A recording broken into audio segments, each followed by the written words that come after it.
Studies on body-worn cameras found mixed results, including no significant impact on things like use of force or assault on officers. Fox's Jessica Rosenthal. Stocks turned higher. The Dow's up 302.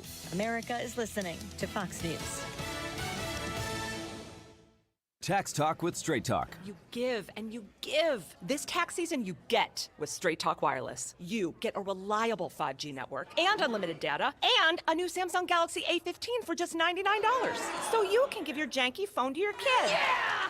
Good talk. Switch to Straight Talk for plans starting as low as $25 a line per month for 4 lines. Find us at Walmart and StraightTalk.com. For network management practices, visit StraightTalk.com. Device offer ends 4/14/24. In-store activation on single Silver Unlimited plan or higher required. Family plan discount with 4 lines all on the Silver Unlimited plan. Taxes and fees apply. Do you find yourself stuck in a timeshare? Get the real facts about the timeshare industry and your options for cancellation. Chuck McDowell, founder of Wesley Financial Group, has put together a free information guide that reveals the secrets the timeshare industry doesn't want you to know, including the 5 ways to get rid of your timeshare. Call now and get this timeshare information guide absolutely free. Call 800-919-3200. That's 800-919-3200. 800-919-3200. Air Comfort Service, heating, cooling, and insulation. Weather. Chief Meteorologist Dave Murray. Tons of sunshine this afternoon. The winds have turned to the south, so we are seeing a big temperature jump as we go through the afternoon. 65 for the high. Tonight, clear and chilly. Northwest flow comes back late tonight, 38. Wednesday, sunny. It's a little cooler. Northwest wind, 55. 32 Wednesday night. Thursday, partly sunny. It's chilly to cold. 48 on Thursday. This is 97.1 FM Talk. Chief Meteorologist Dave Murray. Stop everything you're doing right now and ask yourself, are you currently receiving steady paychecks? What about when you're retired? Will you receive a monthly check to cover your expenses and also have some fun? Marvin Mitchell and the team at Compass Retirement Solutions calls this mailbox money. It's a monthly check you'll receive throughout retirement. They don't want you to worry about if the money will show up or how much money you'll receive. The only thing they want you to think about is how to spend it when it arrives. Find out how to get enough money in your mailbox every month when you're retired. Call Marvin Mitchell and the Compass Retirement Solutions team at 314-373-1598 to start working on a plan that can help you create the monthly income you'll need in retirement. Call 314-373-1598 right now and schedule a visit with Compass Retirement Solutions. 314-373-1598. Firm offers insurance services, investments, and services offered through Compass Retirement Group, a registered investment advisory in Missouri and Illinois. Is your home, business, or church looking tired, chalky, or in need of curb appeal? Go Rhino. Tired of painting year after year? Go Rhino. Our unique 3M ceramic technology is perfect for brick, stucco, aluminum, steel, color lock masonite, and more. It's backed by our 25-year transferable warranty to not chip, crack, or peel. Great if you're staying, and even better if you're selling. Our ceramic coating allows you to maintain all of your architectural features. The decision to do vinyl will leave your home looking like a plastic moldy box. With Rhino Shield, in 15 years, your home will still have that, wow, it looks like you just got it painted. We've done large condo complexes, parking garages, pole barns, and commercial strip malls. We coat sloped and flat roofs to extend their lives too. Evaluations are free. 877-25-RHINO or 877-25rhino.com. See what we did there? Genius. Tell them, ladies. No paint, don't vinyl, go Rhino Shield. Never paint your house again. Rhino Shield. You've been listening to the very popular Wellness One for many years, Saturdays and Sundays on 97.1 FM Talk. We're happy to share that we've expanded the show to 4 times a week. Yes, 4 times every weekend. Saturday at 10 a.m., Saturday at 8 p.m., Sunday at 9 a.m., and Sunday at 2 p.m. It's the same great show designed to cut through the nonsense and provide you a common sense, science-based strategy for a healthy life. So join TJ and Aaron for Wellness One. Now 4 times a week on 97.1 FM Talk. When you're trying to find quality candidates, all the searching, screening, and interviewing can become a job itself. You need Indeed, the all-in-one platform that makes it easy to interview, screen, and hire quality people. Visit Indeed.com/credit. The Annie Fry Show YouTube live chat poll of the day is sponsored by Ruler Foods. Low prices, no coupons. Ruler Foods. That is exactly what I needed to hear. Thank God someone here knows what they're talking about. That's us. That's right. Gotta love this American ride. You need to take the time and get the full picture. Come on, turn the radio on. It's Saturday and I want with the ladies. I mean, they rev my engine, but they don't belong in the newsroom. It is Anchor Man, not Anchor Lady. What do you want from me? I'm not America's sweetheart. Goodness sake, kid. Keep your voice down. Your father's listening to the radio. I'm not America's sweetheart. This is the Annie Fry Show. Hello, welcome to the Annie Fry Show. Thank you for being with us this afternoon. There are a lot of things brewing right now, and, I guess there's still some people hung up on the bloodbath conversation. We covered that yesterday, and I think that the majority of us understand what Donald Trump was saying and can choose to use that in a political way on both sides of the aisle however they want, but we will march on as we get closer day by day, 231 days until the actual general election in November. Today is primary day in the state of Illinois as well. So if you are out and about right now and you're an Illinois resident and you're on your lunch, swing by and vote at your polling place, have your voice be heard, and be very committed to getting that vote cast. We need everybody to weigh in as much as possible. So I want to remind you, Illinois primary voters, get out there and vote today. We're going to have Congressman Mike Bost on about maybe 15 minutes from now or so. Going to talk to him about his race and also what it means to vote in a primary, and looking forward to discussing that with him. They're on Capitol Hill right now. They're getting ready to have a discussion about the Afghanistan exit that was such a debacle. Brad, for as much of a disaster of anything that Joe Biden has endured and caused or experienced in his time in office, I really still wonder if the Afghanistan exit is not the worst situation that he's overseen. Yeah, I mean, right now on Fox, they're playing the videos of the people running alongside the last plane off the tarmac, and I can still see the woman handing her child over the fence to try to get the baby out. Actually, one of the 13 that passed away, there's a video of her holding a baby before the explosion went off. Not that the baby was part of the explosion, but she was taking care of the baby. I can see, I don't know, do you remember the videos of people falling off the airplane as it was going? There was this, I've said this before, and I'll say it again, and this probably makes me a worse talk show host, and I'm sorry for that, but at some point I can't watch these videos. I understand. Like, you don't know what you're looking at until you actually see it, and then when you do, you're like, oh, I wish I wouldn't have watched that, but you can't unsee it. But I sit here and I look at this, and the whole thing, like, I understand that Trump was working toward an Afghanistan withdrawal and all of that, but to pull the military out before you got your rest of your citizens out, I mean, there was private operations underway after the military, after the United States left, to get other American citizens out. We left interpreters behind that we knew were going to be killed because they were actively working against the Afghan, what would become the Taliban government. That were necessary in the efforts we were making while we were there. Then we left tons of military equipment there that, I know everybody's like, well, they won't have the ability to maintain it or whatever. You know what they can do with that equipment, though, is they can sell it, and they can sell it to our enemies so that our enemies can get our equipment, look at it, and figure out how to defeat it in a battle. Or duplicate it. Yeah, it's just ridiculous. I mean, it was so ham-fisted and haphazardly done. Isn't the question also, like, okay, that was the price we paid. Yes. Anytime there's war, conflict, there's a price to pay. Mm-hmm. But, you should know clearly what you're paying for. What did we get out of that? Looking at Afghanistan, when we went into Afghanistan, the Taliban was in control. And when we left Afghanistan, the Taliban was in control.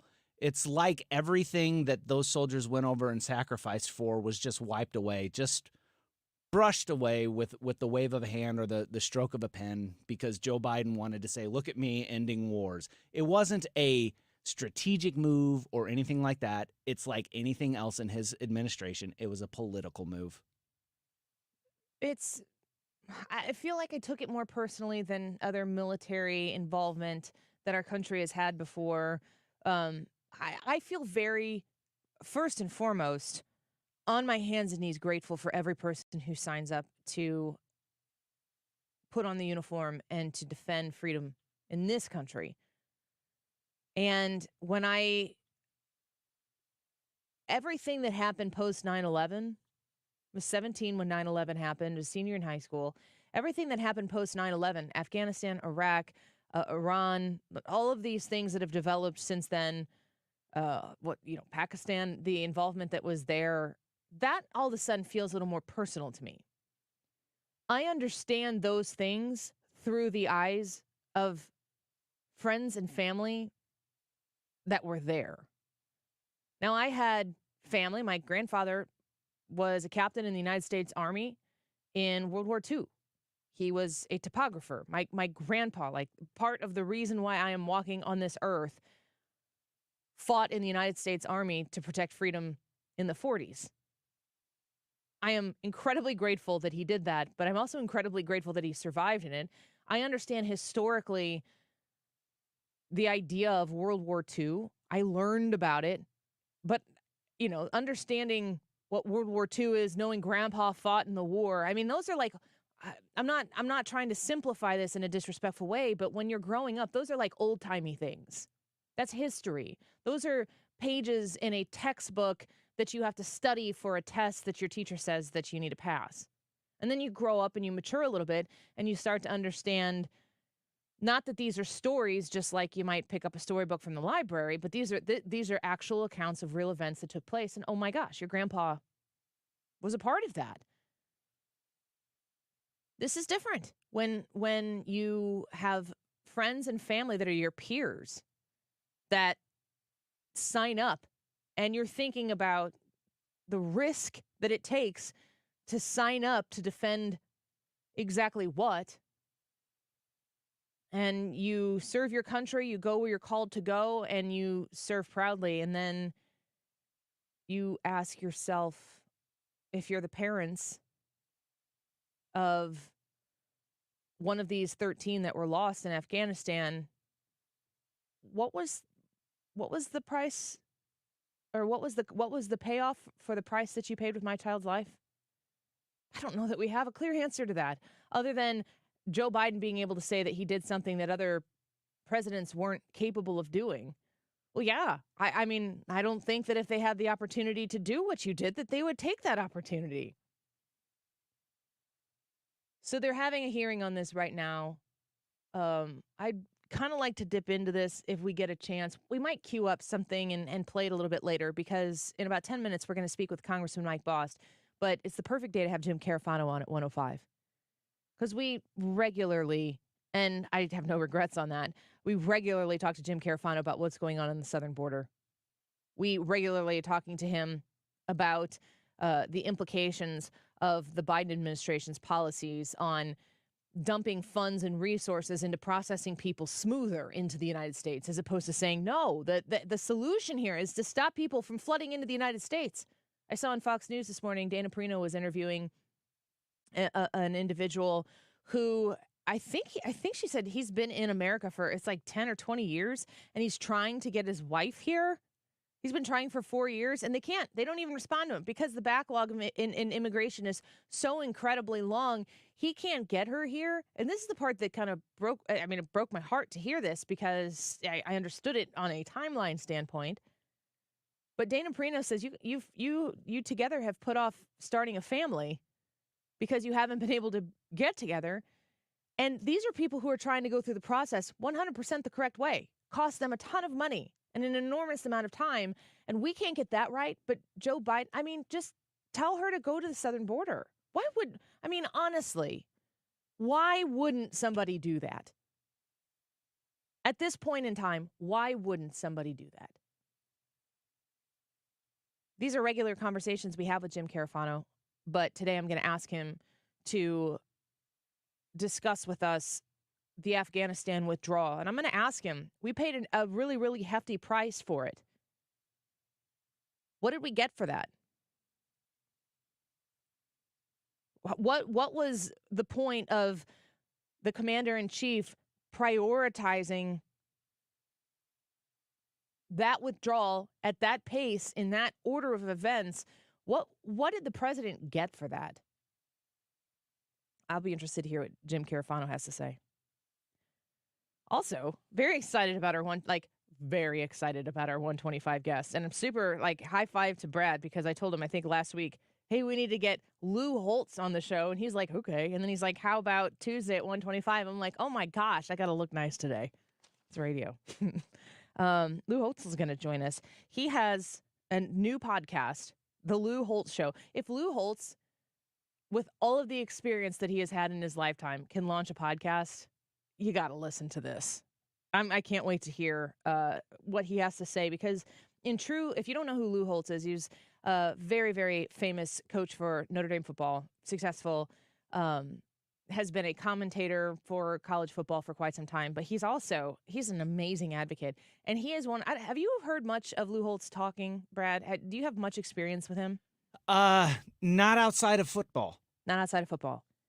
Gosh, when you got like 30 minutes to spare, go find some of his college graduation speeches when he's the commencement speaker and listen to him tell these kids how it's going to go and what they need to do to participate. It's not soft, but it is sweet. And there's kindness and hope that is instilled in it, but without being soft. And I am craving that in a world that is harsh around every edge. The America First Policy.com news release says, today Hall of Fame college football coach Lou Holtz announced the launch of his podcast, The Lou Holtz Show. The podcast, produced by the America First Policy Institute, where Holtz serves as the chair of the Center for 1776, will premiere on March 14th, featuring an interview with Auburn basketball coach Bruce Pearl. New episodes will be released every other week. Holtz, one of the most successful college football coaches of all time, has always said the culture of a country determines whether it's great or not. And if you've sensed a common theme in how I've tried to gear my focus, and then of course reflect that on how I speak on the show, and hopefully, there's some semblance of agreement that you might have with me on this, but I can't wrap myself up in the idea that as long as we elect, it's primary day in Illinois, as long as we elect the right Republicans today to compete, and then we elect the right Republicans in November, then we will have fixed the problems of the world. I mean, at best, that's where it starts. At best. I know a lot of people who run as Republicans. I've met them personally. I've known them publicly, who are not doing it for the right reasons. Certainly Democrats, I know Democrats who have run for office, and they've done it for all of the right reasons. I happen to disagree with their solutions. We can agree on where the problem is, but I can look at a Democrat and go, oh my gosh, I'm thinking of a couple of people I know personally where it's like, I could not disagree with you more on this particular solution, but I do know that their heart is in it. I do know that they believe they're doing what is right, and they're advocating to their constituents, their potential constituents, choose me because I would like to solve these problems in this way. And if they make the case better than the Republican does, then they win. That's just kind of the way it goes. But that's just the start. Once that happens, then you've got to pursue these solutions and you got to make them workable. The truth is that culture, how we treat one another, the things that we choose to value, and even more so today than ever before, Brad, you probably agree with this, the things we choose to support, but the things we choose to collectively condemn. Mm-hmm. Actually admitting there are some things that are right and there are some things that are wrong. Yes. We don't do that. No, everything is seen through a political lens anymore. My side is against this, therefore these people shouldn't be condemned because it's my side. My side is for this. Therefore, those people should be condemned because they're against my side. Yeah. And there's no end to that. I mean, all it is a time frame until the next election, and then you duke it out again, and then wash, rinse, repeat. I'm looking forward to talking to Lou Holtz. He's on video? He's going to be on the YouTube with us? Yes. Oh, Lord have mercy. I'm nervous. This is fun for me. Tune in to watch at 1:25 while I am really excited and peeing in my pants a little bit. My husband, huge Notre Dame football fan. Like, I think when I told him I was interviewing Lou Holtz, he was finally impressed with me. Thanks, Jared. I appreciate that. That's kind of unserious. You're just going to have to interview like a champion today. Yeah, I know. We have not one, but two play like a champion signs in our house. One that's over the door we leave to go into the garage and one in the basement. And the one that's in the basement is signed by Lou Holtz. That's awesome. Yeah. Yeah. All right, Jared, I made you proud. Well, he hopefully doesn't cancel on us. Let's go sleep outside tonight. All right, let's take a quick break. When we come back, Congressman Mike Bost is going to be with us. We're watching as well as they have the hearing on Capitol Hill, the Foreign Affairs Committee holding this hearing on Joe Biden's Afghanistan exit. Seems kind of interesting to be doing this years later. Wonder why that is. We'll get Congressman Bost's thoughts on everything that has to do with the election. He, of course, is running today, and we'll hear what he has to say about his race and getting people out to vote in the Illinois primary. We'll be right back. Got catfish on the table. This is the Annie Fry Show. They've got gospel in the air. Find the podcast, on-demand audio, and more at 971talk.com/Annie. Be glad to see you when you haven't got a prayer. But boy, you got a prayer in Memphis. Let's talk about the Diamond Shop and going and visiting to see some of the beautiful things that they have. There are multiple kinds of customers, of course. You're going into the Diamond Shop because you need to buy a thing, and you're not 100% sure what the thing is going to be, or you're going in because you know that she really wants some diamond-studded hoops. I have some. They're teeny tiny diamonds and a really pretty hoop that I love to wear on special occasions that I got from my husband, and I'm very proud of them. They came from the Diamond Shop. When you're shopping at the Diamond Shop, whether you know exactly what you're looking for, maybe you're coming in with something that is a family heirloom and you want it to be customized into something more practical to be worn by you or your significant other, they can help you with all of that. They want to remind you, Spring Fling, 40% off, all in-stock jewelry now through the 23rd. So you got to get in there and get it while the getting's good. VIP members are going to get an extra 10% off, 40% plus 10%. This is a great deal. You can find them in Clayton. They've been serving St. Louis since 1910, but they have a beautiful, beautiful place that you can go visit in person in Clayton. And if you're interested in becoming a VIP, you can do so by going online and signing up. You can go to thediamondshop.net. I was having a lot of sinus infections. My sinuses were clogged, pressure, headaches. Linda suffered for years with chronic sinus infections. You don't feel like doing anything. When you feel like your head is completely clogged, all you want to do is just lay down and sleep. And the pressure, it's just not fun, always walking around with a headache. Now, her issues are gone. How? A minimally invasive procedure done in the office of St. Louis Sinus Centers called balloon sinuplasty. I really did not know what it was like to feel like you're really breathing and not being so clogged up. I would do it again in a heartbeat, and I would definitely recommend it for someone else. Do you suffer with chronic sinus infections, facial pain, pressure, congestion? Find out if balloon sinuplasty is the solution for you. Set an appointment today with St. Louis Sinus Centers. Call 314-332-2885.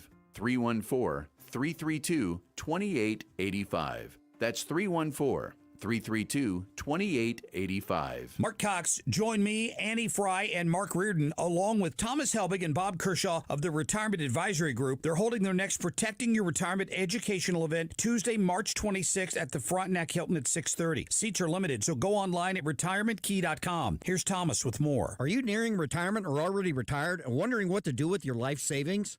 Are you concerned about market volatility that's likely to occur as we get closer to the election? Would you like to know why linking to the market is smarter and safer than owning the market? Did you know if you're 59 and a half or older, you can roll over your company retirement plan tax-free to protect your nest egg from any losses and provide more income than your current plan? You'll get all the answers and more. If you're 59 and a half or older, you can't afford to miss this event. Protect your retirement nest egg and join the official financial advisors of my show, Thomas Helbig and Bob Kershaw, Tuesday, March 26th at the Frontenac Hilton at 6:30. Go online to retirementkey.com. That's retirementkey.com. Okay, so you filed your taxes this year, but you know you have past IRS issues. And now the IRS letters are coming. Hi, this is Lance Drury with the Lance Drury Law Firm. Don't ignore those IRS letters. They're important and give you rights and deadlines to defend yourself. Waiting could cause you to lose those rights. Call the Lance Drury Law Firm now and let us help you get ahead of the IRS and defend your rights while you still have time. The Lance Drury Law Firm is located here in St. Louis, so take the first step and hire a tax resolution attorney. We've made it super easy to schedule your free consultation in person, or you can do a phone call and save travel time. Remember, IRS problems are legal problems. So before you send money to some out-of-town, high-pressure salesperson, give us a call at the Lance Drury Law Firm. Call today at 314-260-6120. That's 314-260-6120. Or go visit LanceDruryLaw.com. The choice of a lawyer is an important decision and should not be based solely upon advertisements. You're listening to the Annie Fry Show live from the Air Comfort Service Heating, Cooling, and Insulation Studio. 9 out of 10 homes are under-insulated. Keep the air you're paying to heat where it should be with 15% off attic insulation. For a free estimate on attic insulation, visit aircomfortservice.com. The Reardon Fish Fry Fridays conclude this week in Oakville. Join me and the crew at Queen of All Saints Church. We're broadcasting live from 3 to 6 p.m. Details at 971talk.com/events. It's Fish Fry Fridays on The Mark Reardon Show. Hope to see you in Oakville.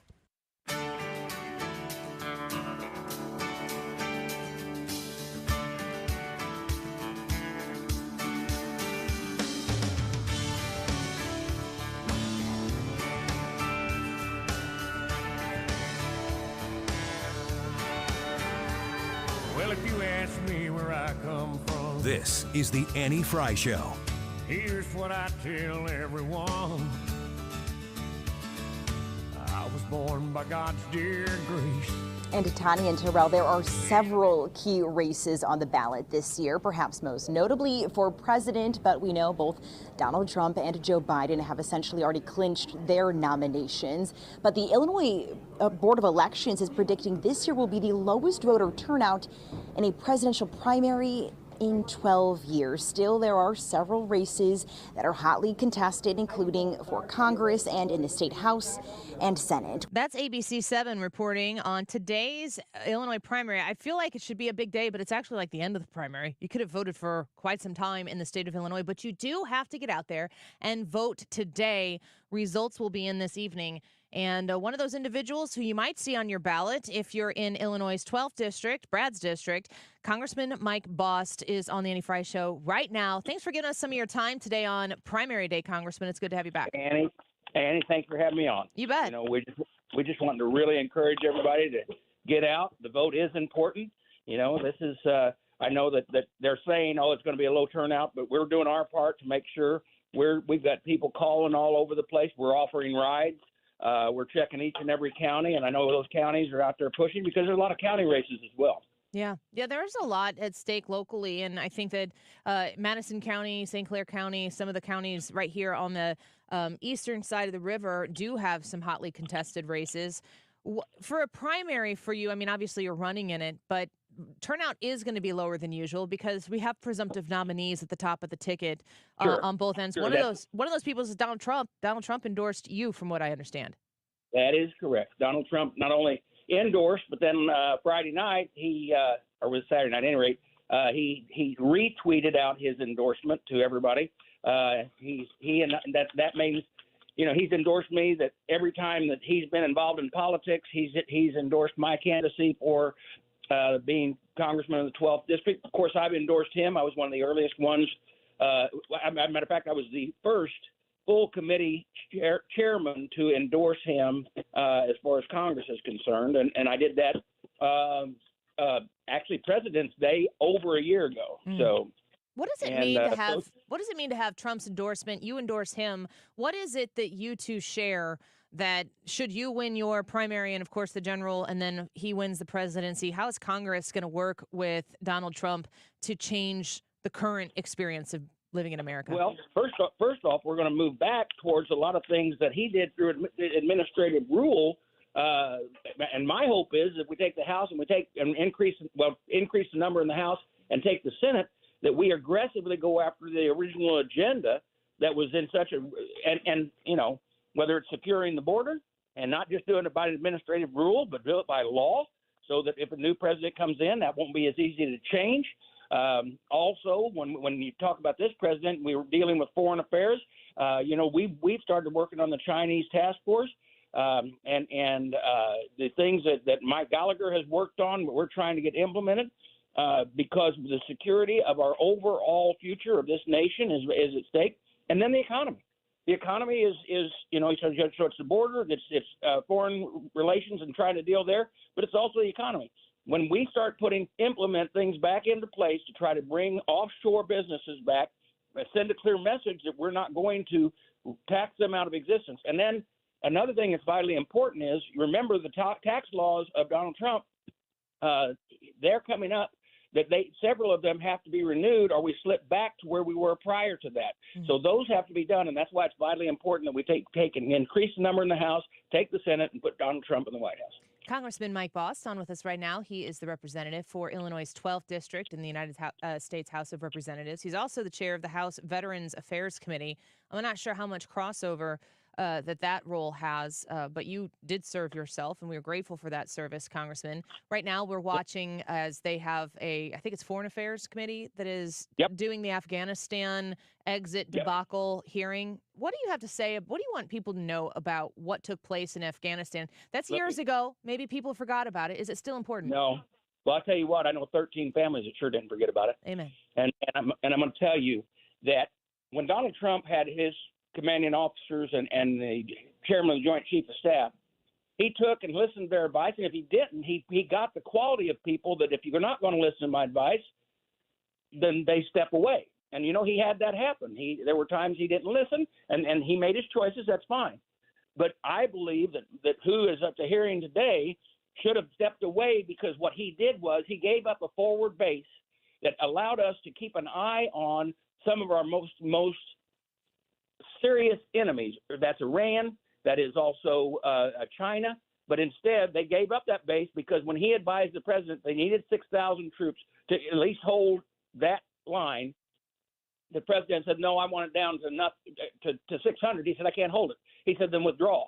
The answer from Milley should have been, then, well, sir, you need to find another general because I'm not going to put that many troops in danger. He did not do that because, once again, I think we'll hear it in the testimony today, unless he lies, that what he did was a very, very poor withdrawal, terrible withdrawal, probably the worst we saw in the nation, if not awful.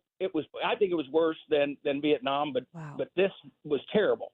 And if you are and I said this early on, if you are a private or an E1 in any branch of the service that have ever played one risk game in your life, you knew that was the most poor withdrawal that you've ever seen, and that it was going to get somebody killed, and it did. It got 13 people killed. Was there any reason to do this other than so that Joe Biden could say he did it? No, that was just it. I think that there's rumor now that he was actually, when he was told, he said, well, Trump, Obama wouldn't do this. Now, look, I'm going to upgrade. And the thing is, remember, the people that have said that when it comes to foreign affairs, Joe Biden's never been right in his entire political career. He's always been on the wrong side. And that's just it. That's why they should take the advice of generals, not guide the advice of generals, but take the advice of generals that know what to do, to know how to safely. If you're going to withdraw, okay, I still believe we should have had the forward base and kept our air base where we had it, and then we could have just kept it there and had the forward observations that we need for military security. But they chose to come out. And then when they chose to come out, they backed out so wickedly, and then leaving the amount of equipment. People don't always remember that. The amount of equipment that we left and did not destroy it. That made no sense whatsoever. Yeah. You know, I was taught as a Marine Corps. So we as basic riflemen, if you're an 0311 and you're a forward line, that's a basic rifleman, you carry what's known as incendiary grenades. If you're frontline fighting anywhere, you carry what's known as incendiary grenades. That means that when you leave your equipment, if you have to, first off, don't leave it. Second, if you're going to have to, you're going to have to withdraw quick. You put it in a stack, you throw incendiary grenades in it, and it melts it all into one big pile of steel. If you got a tank or some kind of a machine that is a military weapon, you take and find the engine block and you drop an incinerator grenade on it so that the engine block melts. So it is not usable for anything but an anchor to the enemy. Yeah. And that's what should have been done. But instead, we left them equipment intact. Bad military moves. It feels, we're speaking with Congressman Mike Bost, it just feels like this is the one of, if not the most glaring error of the Biden administration. But the constant errors that are being made are always for the Biden political benefit, the Democrat political benefit. Now, we live in the state of Illinois, incredibly blue state, but Southern Illinois has a lot of good, strong red to it, common sense red, people who are hardworking, blue-collar, Second Amendment supporting individuals. How do you value your Republican representation in such a blue state? Well, first off, sometimes we feel like the voice crying in the wilderness. That being said, it has to be very, very clear that people need to understand. The Second Amendment is not about hunting. It's not about protecting our home. It is about defending ourselves against which would be an aggressive government. And we've got to make sure we support that in every way because it's the Constitution. I took an oath as a Marine for the Constitution. Every office I've held, I took an oath to the Constitution. We've got to send a clear message. If you're a state legislator, and we've got a lot of good ones, send that clear message. And then also, it's vitally important because you're the only line to try to slow down the radical, crazy left that's coming out of what is the rest of the state of Illinois. And the sad thing is, people don't remember this, but understand in 1995, the Illinois was controlled. The House was controlled by Republicans. The Senate was controlled by Republicans. Every statewide office was controlled by Republicans. People were wanting to come to Illinois to open businesses, and our long-term indebtedness was less than $25 billion. That was an amazing time, and unfortunately, it slipped away by people working in the collar counties, because that's where it turned, to elect Democrats. And the Democrats don't know how to stop spending. They sure don't support our Second Amendment rights. They sure don't support the right to life. And so, we've got to keep that fight going. Today I'm out asking for everybody to get out and vote. I've been endorsed by each group out there, the Right to Life, the NRA, Donald Trump, in that area that glows red here in deep Southern Illinois. And we just got to make sure we get the votes out. Yeah, that's absolutely true. Congressman Mike Bost with us here on the Annie Frey Show. Today is primary day. Go vote today in Illinois. The last question I have for you in the lane of primaries, it's Republican versus Republican right now. And there are people who are calling you, Congressman, your opponent as well, calls you a rhino, says that you're an establishment Republican. They're trying to paint you like you're a Mitt Romney of some sort, that you've been there forever and that you're not fighting for the people. That's not been my experience of knowing you, of watching you legislate. Brad is emphatically agreeing with me, and he's one of your constituents. We have done our job, I think, with our TV ads. Look, if I wasn't that true conservative, I don't think Donald Trump would endorse me. If I wasn't a true person who believes in the right to life, I wouldn't have 100% voting record with pro-life and be endorsed by them. If I wasn't a true believer in Second Amendment, I also wouldn't get the endorsement of the NRA at 100%. So, my opponent has had an awful bit hard time trying to find that spot where he tries to claim I'm a rhino. That rhino has been abused quite often in this nation. I'll give you an example. So about 3 months ago, Bob Good from Virginia, who is now who has been elected the head of the Freedom Caucus, called Jim Jordan a rhino. I think it's kind of jumped the shark now. So we know that we don't want someone like Liz Cheney, who turned on the party as a whole, and Adam Kinzinger. That being said, I don't think Ronald Reagan would fit in with some of the people that call people rhinos. How about we quit calling Republicans names and actually realize that our real, true persons that we have to go over after to save this nation is the Democrats, not the Republicans. Yeah. Well, Congressman Bost, I hope people come out and show up to vote. However you vote today, get out there and make sure that your voice is heard. Make sure you get out. That's right. That's right. And we're grateful that you gave us some of your time this afternoon. Good luck to you. Annie, thank you very much. Of Appreciate course. it. Yep, you as well. That is Congressman Mike Bost. I've had Darren Bailey on this show many times. I think Darren Bailey is a good person. I was very emphatically in support of him for the governor race against J.B. Pritzker in 2022. I 100% believe Congressman Mike Bost is a good legislator, and he's not a rhino. I will tell you that. All right. Speaking of rhinos, let's get Ryan Wiggins in here.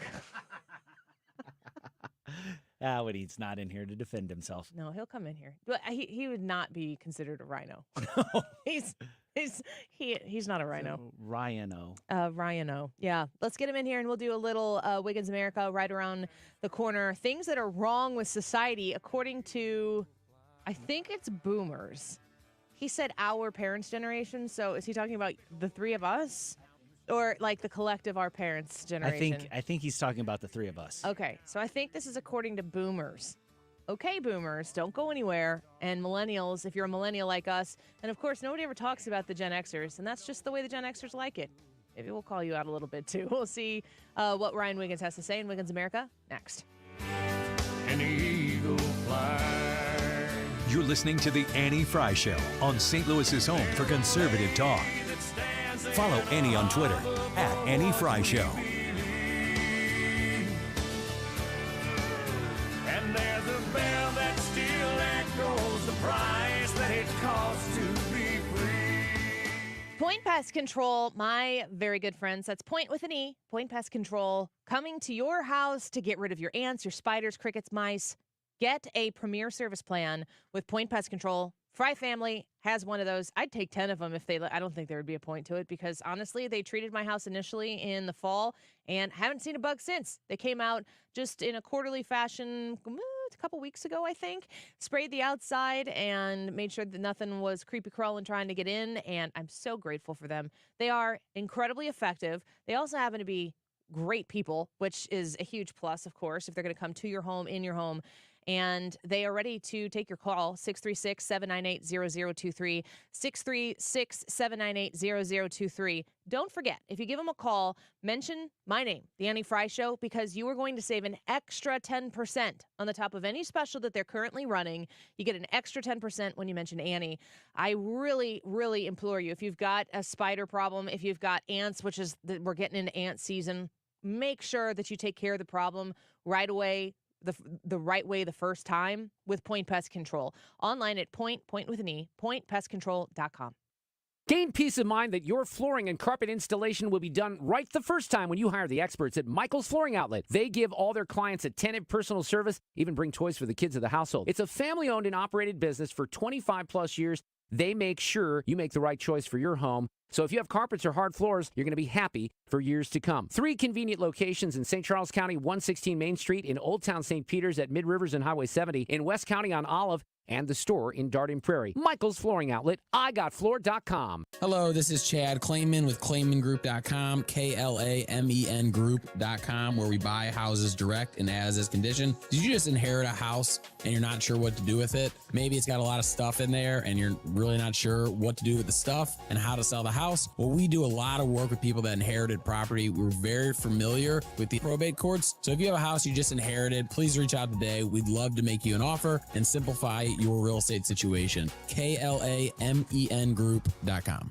Hi, I'm Chris Slusser, and I'm running for Madison County Chairman. You've probably seen a lot of fake news lately coming out of my opponent's campaign.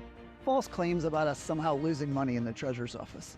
Here are the facts. We've earned a record $34 million in investment income during my time as County Treasurer. That's $34 million in property tax savings. This is nothing more than my opponent's attempt to distract from his disastrous record. So don't buy the fake news and vote for Chris Slusser for County Chairman in the March 19th Republican primary. Paid for by Citizens for Chris Slusser.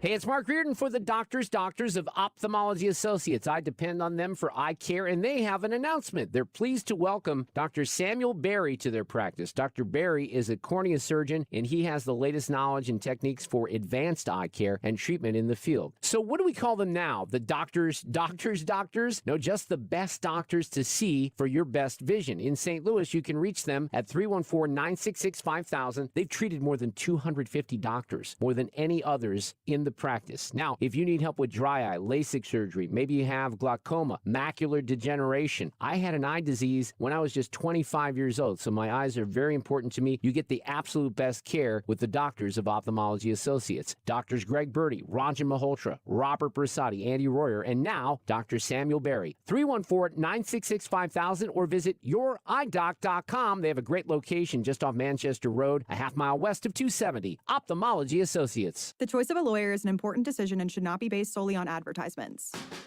If you've been hurt on the job, you need the best. Onder Law. Hurt on the job? Call Onder Law today for a free review at 314 or 618-9000000.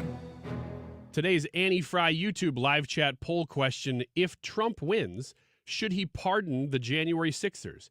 There are three options: yes, some, yes, all, or no. Let us know what you think, and of course, leave a comment. We'd love to know why you think what you think about this issue.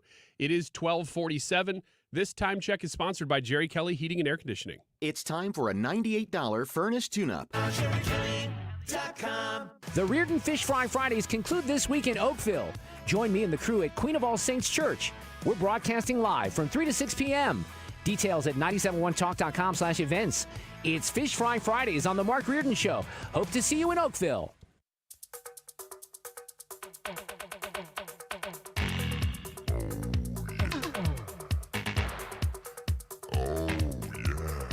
This is the Annie Fry Show. Follow Annie on Twitter at Annie Fry Show.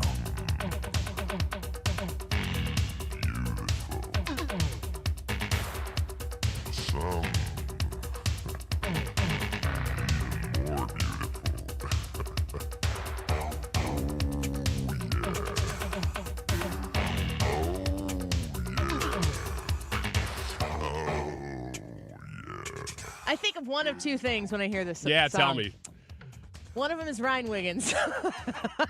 Fun fact, throughout the entire 90s, whenever I'd walk into any room, that song would play. Yeah, I know. There wasn't even a radio around. It just happened. Ironically, Ryan was carrying the radio that was playing it. No. It was from God. It was just like play in the room. This song is not from God.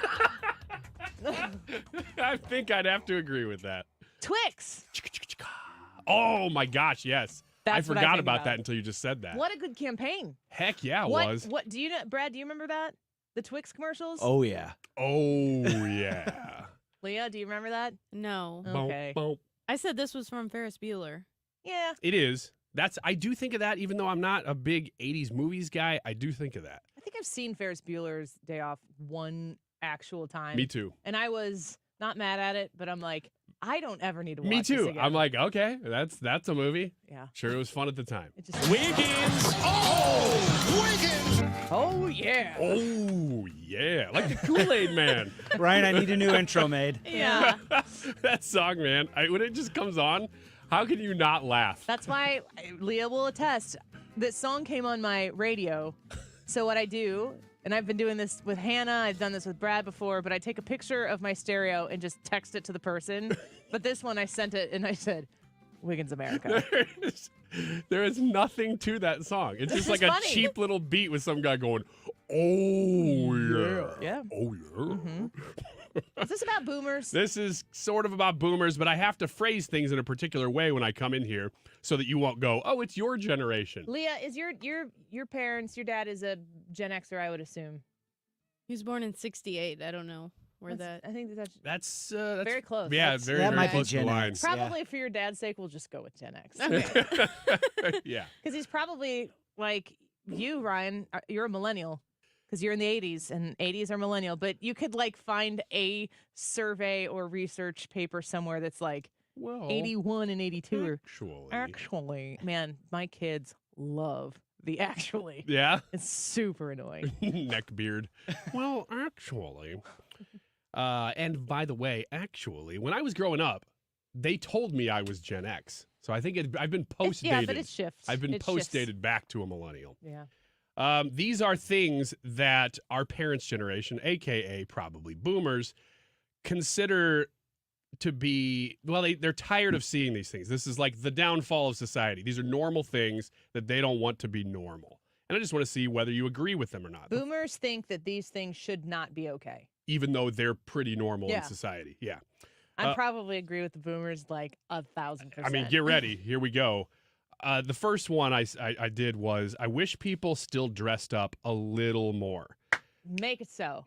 And they do reference a few different scenarios. One of them is the typical wearing pajamas to go shopping. I had it in my mind, and we used to talk about this in the show, that once we got into the 20s, we were going to dress like it was the 20s. Ooh, that'd have been cool. And then COVID happened. We're like, how about pajamas? How about the exact opposite of How that? about fancy athleisure? Yes, yeah.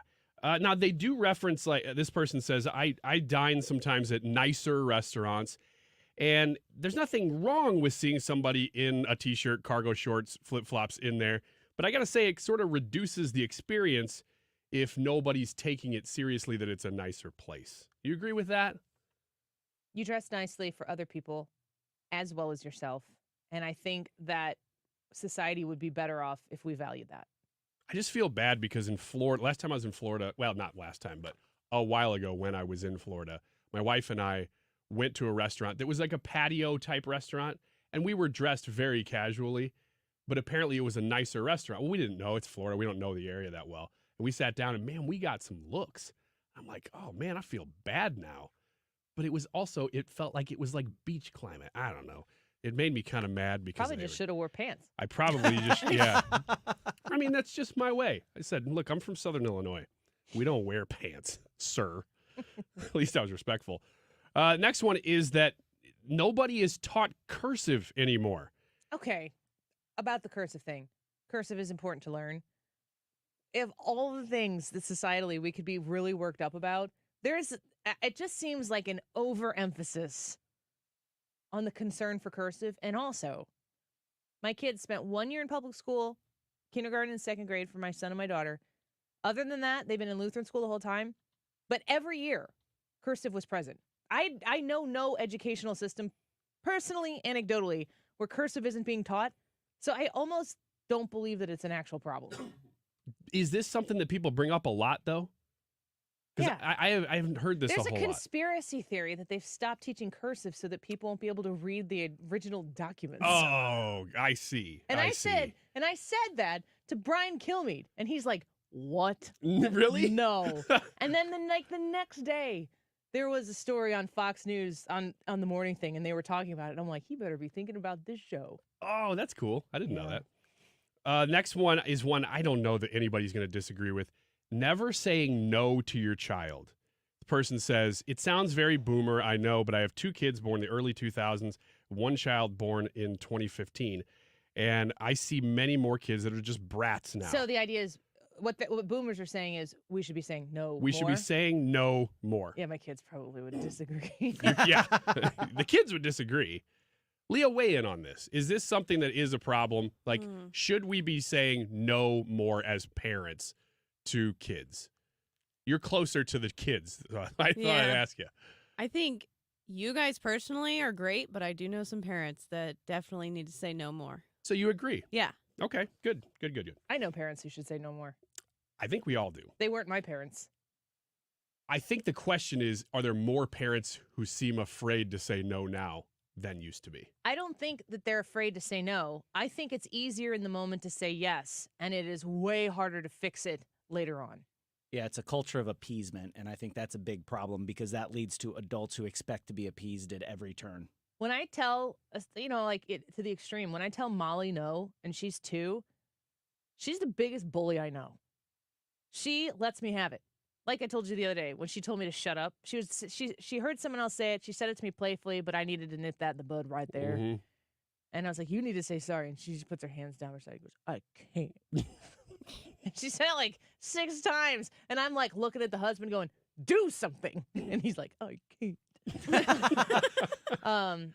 but you got to say no. But if I'm going to say no, I am signing up for 10 minutes of a toddler throwing a fit, yelling and screaming. So there are times, I've done it before, certainly, where I have said yes because it's easier for me, but it's always a matter of choosing battles. And I'm usually ready for battle most times, more than I think most people are. It can be easier for the parent in the moment to say, yeah, whatever. Yes, my youngest one's wearing me down. I don't know if that's the nature of the youngest one or what, but he asks me for sugar stuff all the time. You do the same thing to me. Yeah, but I'm an adult and I can just go get it. I can just go buy an oatmeal cream pie. You Then don't why have do to you go buy always me ask one. me to get you one? Because it's free then. Not for me. Next one. People I still got to pay convenience prices I don't- over at the little E-Mart. I do not care about that part. Okay. That's All right. why I ask you. I told you he was a rhino. People post no. People posting their entire lives online. I'm probably excessively private, but it's really crazy how people are so willing and even eager to broadcast their entire lives to the world. Yeah. Put a pin in that one. I want to talk about that later. Okay. Because I want to have a bigger, broader discussion about online posting of one's lives. How about not being willing or able to just be superficially nice in social settings? It says sometimes it's okay to just be pleasant instead of making your unique and specific viewpoint heard. I'm not around those people. I think I've eliminated them. I love this. I love it. I don't know that I'm seeing this as much as they're implying that it's out there, but it is weird. Have you ever been in a situation where you see somebody in a public setting doing a video? It just is awkward. No, I really probably should do more of these things. And I'm like, nobody cares. I know. Literally nobody cares. It's hard for me to put a camera up in front of my face and talk to it. I get 15 hours a week. You're done with me. You need nothing more from me. But, yeah. But me, people want more, right, Annie? Mm-hmm. Next one. You leave for Japan tonight? You guys are going to love the next week and a half. Declarations of body count to dating partners. I don't like, A, the violent implication of the term, and I don't like the intimate history of a person being tallied like a score. I'm just here to say that it's okay to not sleep with anyone until you get married and have that person be your only one. Go for abstinence. Someone should say it. Everybody. That's the unique way that I identify. Wow, how strange. It's so counterculture to say something like that now. Yeah, no body counts. Don't sleep around. Respect that person enough and yourself enough to wait. Is that crazy and unusual? I don't care. And now, your outro music. Yeah, Jim Carafano. Coming up next.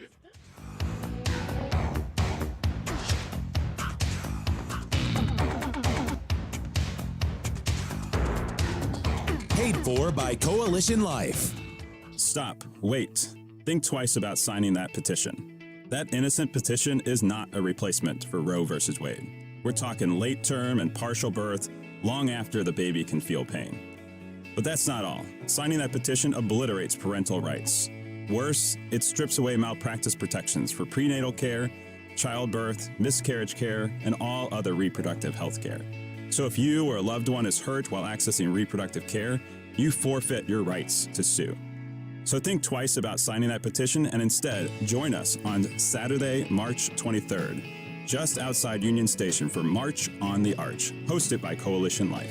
March 23rd is a day to stand up for the precious babies and their brave mothers in a powerful morning filled with prayer, love, and inspiration. Register today at stlmarch.com, stlmarch.com, because every life deserves a chance. KFTK FM Florissant. From the Under Law Injury Lawyers, GetJim.com studio. 97.1 FM Talk. Always live on the free Odyssey app. The U.S. withdrawal from Afghanistan back in focus. I'm Lisa Brady, Fox News. What became a chaotic and deadly withdrawal in August of 2021, punctuated by a terror attack that killed 13 U.S. service members. Some of their loved ones attending a House hearing now underway. I will not rest until I get to the bottom of this tragedy. You deserve answers. The American people deserve answers. Foreign Affairs Committee Chair Michael McCall says the Biden administration ignored warnings about the security situation leading up to withdrawal, ranking Democratic Congressman Gregory Meeks. President Biden's efforts to end the 20-year war in Afghanistan and bring our troops home was the right one. Emphasizing the more than 2,400 U.S. military personnel killed over 20 years and the more than 120,000 people evacuated over 17 days during the withdrawal. Now retired General Mark Milley was the Joint Chiefs chair at the time. The outcome in Afghanistan was the cumulative effect of many decisions over many years of war.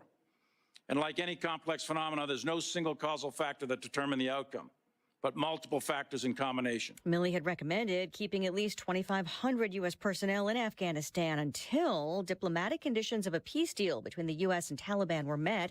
However, he just told the committee it wasn't clear when or if those conditions would ever be met. President Biden is visiting Nevada and Arizona while his campaign launches a new ad focusing on his threat to democracy theme and using comments by the former president, including his recent bloodbath remark. Now, Trump's allies say that he was clearly talking about the auto industry being decimated with a bloodbath if Biden won re-election. But Team Biden says we take Trump at his word, and we think the voters will too. Fox's Jackie Heinrich in Las Vegas. Athletes from Russia and Belarus won't be allowed in the Olympics opening ceremony this summer in Paris over their country's support for the war in Ukraine. The IOC just announcing it. America's listening to Fox News. Tax Talk with Straight Talk. You give and you give. This tax season, you get with Straight Talk Wireless. You get a reliable 5G network and unlimited data and a Samsung Galaxy A14 included when you buy an extended Silver Unlimited plan. So you can give your janky phone to your kid. Yeah! Switch to Straight Talk. Find us at Walmart and StraightTalk.com. For network management practices, visit StraightTalk.com. Device offer ends 4/14/24. Taxes and fees apply. Do you find yourself stuck in a timeshare? Get the real facts about the timeshare industry and your options for cancellation. Chuck McDowell, founder of Wesley Financial Group, has put together a free information guide that reveals the secrets the timeshare industry doesn't want you to know, including the 5 ways to get rid of your timeshare. Call now and get this timeshare information guide absolutely free. Call 800-919-3200. That's 800-919-3200. 800-919-3200.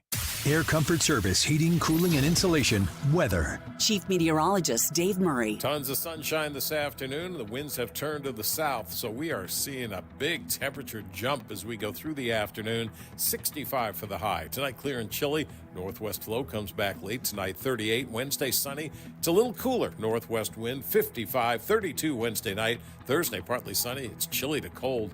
48 on Thursday. This is 97.1 FM Talk. Chief Meteorologist Dave Murray. The Reardon Fish Fry Fridays conclude this week in Oakville. Join me and the crew at Queen of All Saints Church. We're broadcasting live from 3 to 6 p.m. Details at 971talk.com/events.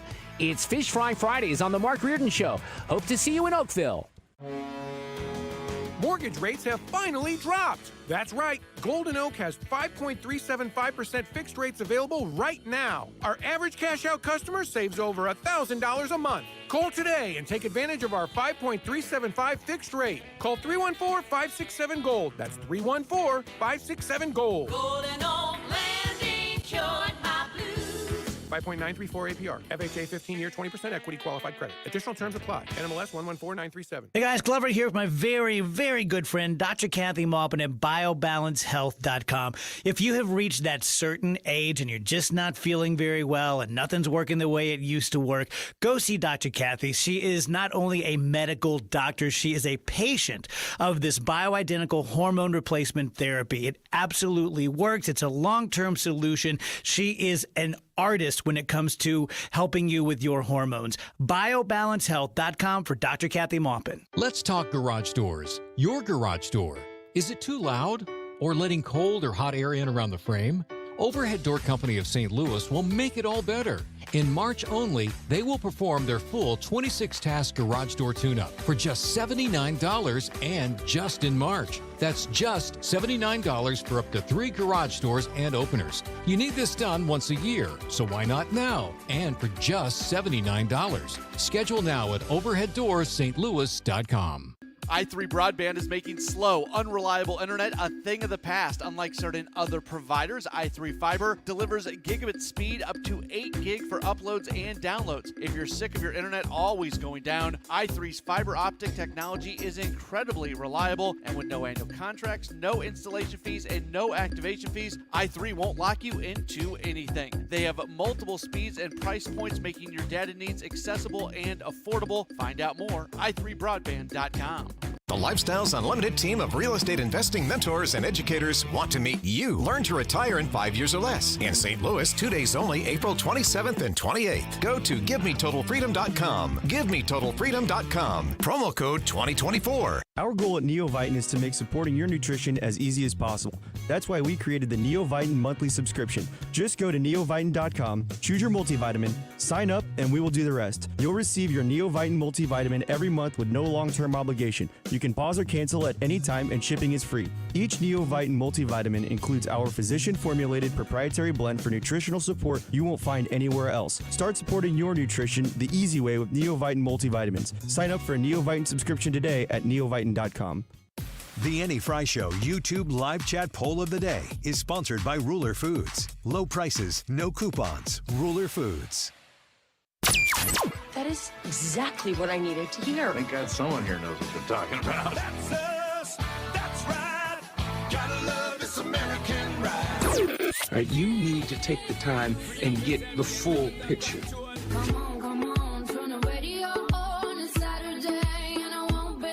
Don't get me wrong, I love the ladies. I mean, they rev my engine, but they don't belong in the newsroom. It is Anchor Man, not Anchor Lady. What do you want from me? I'm not America's sweetheart. Goodness sake, kid. Keep your voice down. Your father's listening to the radio. I'm not America's sweetheart. This is the Annie Fry Show. Welcome back to the Annie Fry Show. We are grateful for your time with us this afternoon on 97.1 FM Talk. We are watching and monitoring right now the hearing that is taking place with the Foreign Affairs Committee on Capitol Hill about the Afghanistan exit. It was very chaotic. It was deadly. A lot of questions still remain about what took place, and not many answers necessarily provided, at least not very many good ones. It's a good day to have Jim Carafano on the show with us. He is a senior counselor to the President Heritage Foundation and E.W. Richardson Fellow for International Engagement. Jim, welcome back to the show. It's good to have you here today.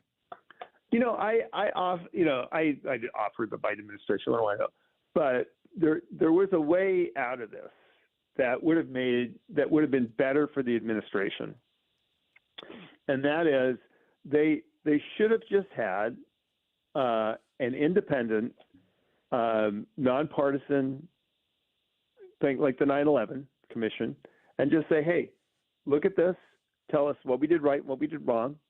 And make it a learning lesson, because you can't undo stupid, right? There's no way you're going to go back and fix this. But you're early in your presidency. You've made a major blunder.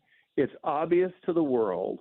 And if you really want it to be bipartisan, nonpartisan, we're better than the last guys. You know, lift the skirt, as they say. Let people see what happened. Take your hits, your critiques. Treat it as a lesson learned experience and move forward. But they didn't do that. Instead, they went out and they just lied, and they said, everything is perfect, not my fault, I'm just brilliant, right? And then they said, we will just cover this up forever. And they, and that was the plan. And it's a stupid plan, because now what's going to happen is all this stuff is coming out in the worst possible time, when your poll numbers are underwater, and everybody thinks you're a loon, and you're facing re-election. The majority of this hearing has taken place while we've been on the air this afternoon here so far. Have you been able to listen to it? No, I'm actually in Warsaw. Oh, yeah. Okay. That's a good reason. Yeah. And here people are talking about the most important relationship we have with the United States. Win, lose, or draw, we have to figure out how we can go forward as America as a partner. So we need to talk about that. But I got to tell you, here, people think Trump's going to win. Really? I mean, and it was hard to get people to say, well, look, we don't know who the next president's going to be. So, but everybody said, okay, so when Trump's president, here's what you guys need to do. It's crazy. Well, anyway, Joe Biden was talking about being in Europe, and he's the one who publicly said these leaders are taking me aside by the arm and saying, you can't win again. I don't really understand why he would say that out loud, although I guess there are some practical common sense answers as why he would say that out loud. Well, look, I mean, let's be honest. Nobody cares what Europeans think, right? And I think if somebody says, like this is a badge of honor, right?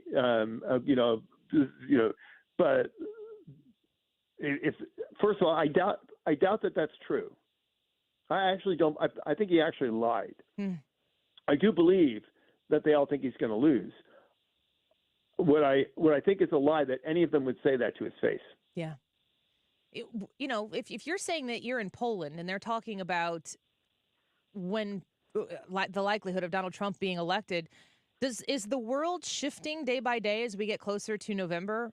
And then, of course, the following January, should Donald Trump win? Is the world shifting how they're approaching the many conflicts that are in progress right now?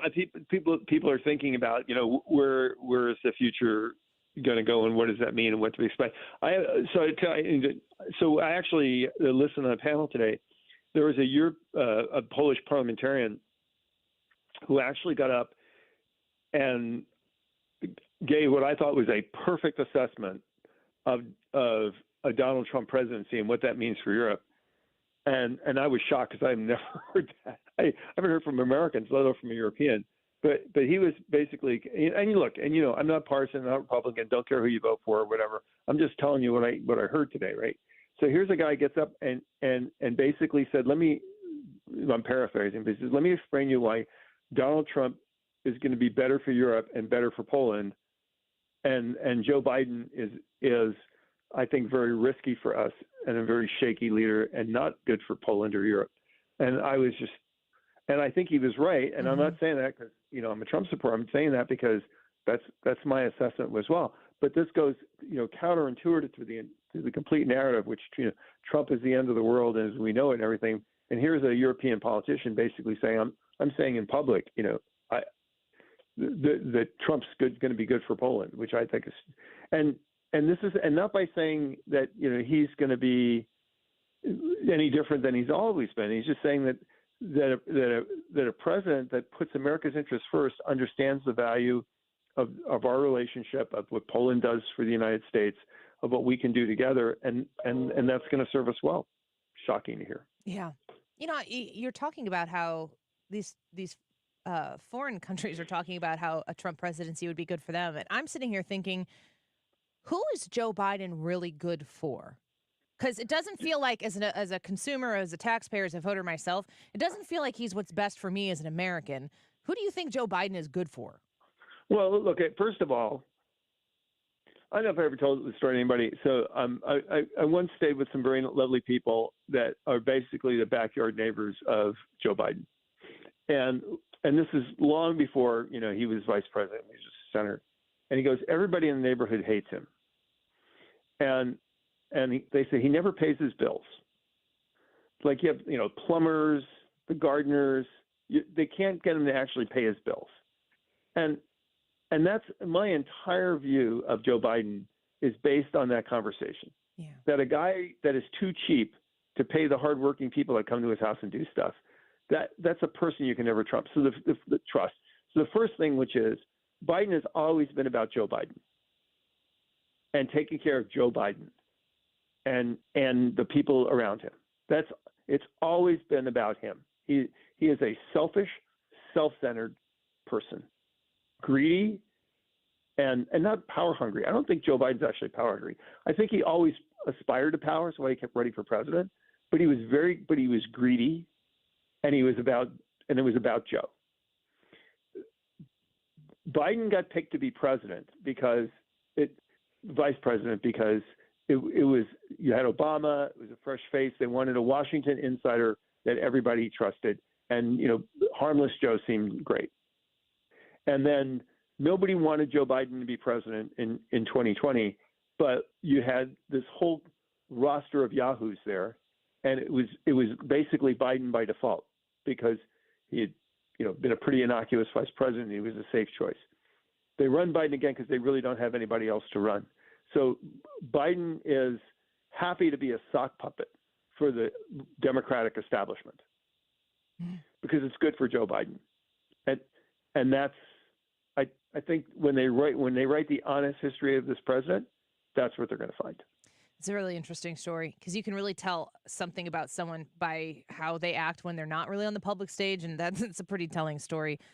Jim Carafano with us right now with the Heritage Foundation. I am paying attention to the southern border as we always are, and I keep seeing these news reports of those who are coming across the southern border that are on the terrorist watch list. It's really outrageous to think how open the border is, how willful Joe Biden is to conflate the issue of the fact that we have people flooding into this country, and then his solution is to smooth out the process to come into this country. And we've talked about this before, but I think it's worthy of repeating this question to you. How much danger are everyday Americans in with this southern border open the way that it is right now? Well, I mean, your show is not long enough to go through everything from the crime to the costs to what the impact has on community, but to the potential for terrorism and everything else, and transnational crime. But, as I said before, the number one thing is now we are now establishing regularized routes of illegal migration to the United States from all over the world. So we are open up to weapons of mass migration, which is any authoritarian regime could basically flood this country with immigrants if they wanted to at a time and place that's not convenient for us. And the other thing is if millions of people are going to come here, they're going to outnumber the people that are here legally. And there's two really bad things about all this. One is we are destroying the legitimacy of legal migration and genuine asylum and refugee claims. That is absolutely being destroyed. And so one of the other interesting conversations I had here in Poland is the difference between legal migration and illegal migration, like completely getting lost.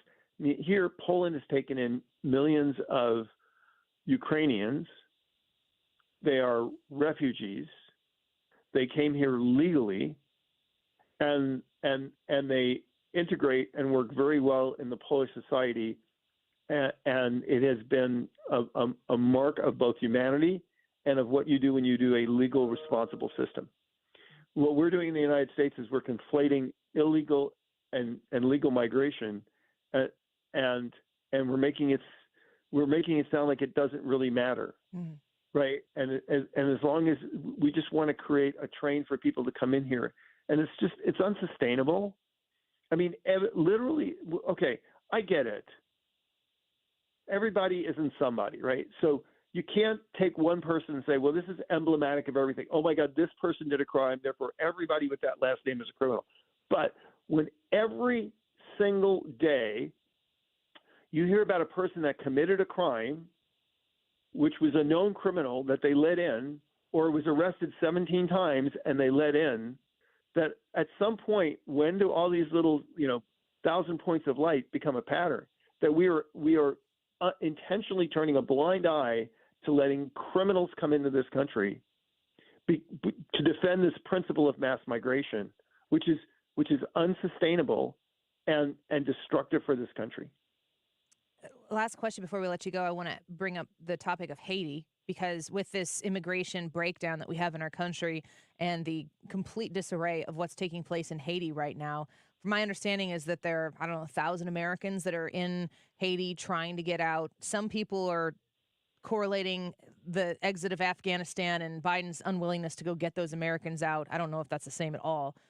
What do you want people to know about what's going on in Haiti and how that impacts the United States? Well, look, I mean, we're going to have a mass flood here of Haitian people, and we're going to have a massive flood of criminal immigration from Haiti.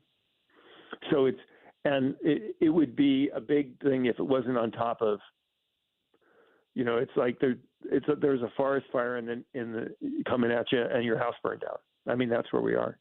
I mean, it would be a manageable problem if we had a manageable system.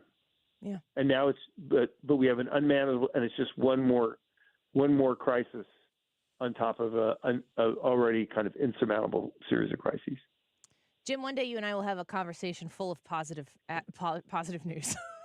Right. It's not going to be today, but we are trying to fix the problems and address the problems as they come. That's how you make them better, and we're always grateful for your input. Look, I mean, I'm here in Poland with a lot of conservatives that see the world just like we do, and the fact that people see this and that we need to make a choice in our lives. Do we want to continue down the road of chaos, or do we want to choose to live in a different world? I'm optimistic, right? People have a choice. I don't think anything's better than you have a choice, a clear choice.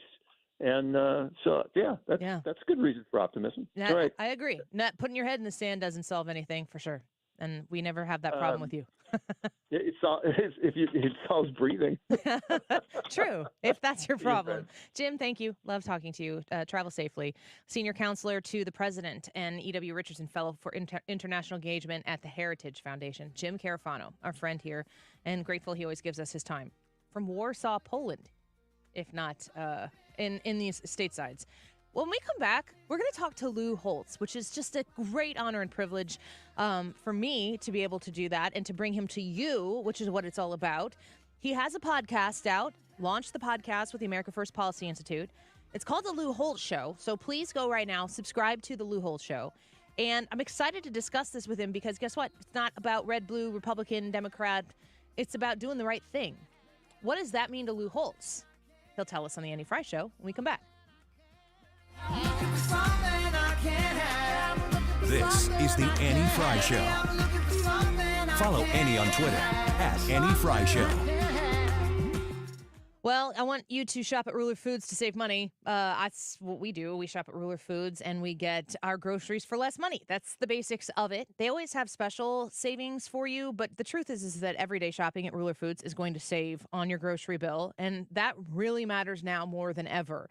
When you go to Ruler Foods for the first time, even if you go to the one you've driven past it 100 times, you've never gone in, maybe you think it's unassuming from the outside, and then you go in and you're like, oh my gosh, I really like this.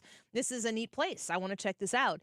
You get your cart, you go around the store, just like any other grocery store, you're going to see the produce, the very fresh, delicious produce around the outside. Our family goes through a ton of produce. We have salads. Every night we have homemade meals. We have tons of apples, bananas, avocados, grapes all the time. They have great prices on all of that produce all of the time. But you're also going to be able to shop fresh meat. You're going to be able to shop frozen goods, dairy goods, everything that you need. It's going to be at Ruler Foods, and it's going to be there for less. Reach out to them online, and you can be able to see the ad that they have, the circular that they have for the sales this week, and you can find the Ruler Foods that's closest to you. Visit them online at rulerfoods.com.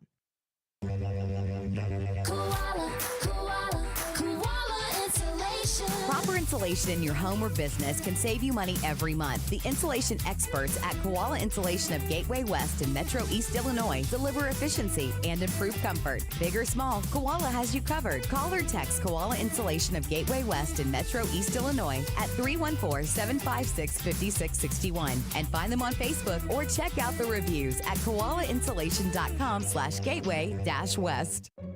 AMCO presents Bet You Didn't Know. Bet you didn't know that your car's transmission is made up of 800 pieces. Also, bet you didn't know that AMCO's fixed over 40 million transmissions and that AMCO offers a nationwide warranty. AMCO offers easy payment plan options for most any credit situation, so you can fix it fast and pay it off slow at AMCO.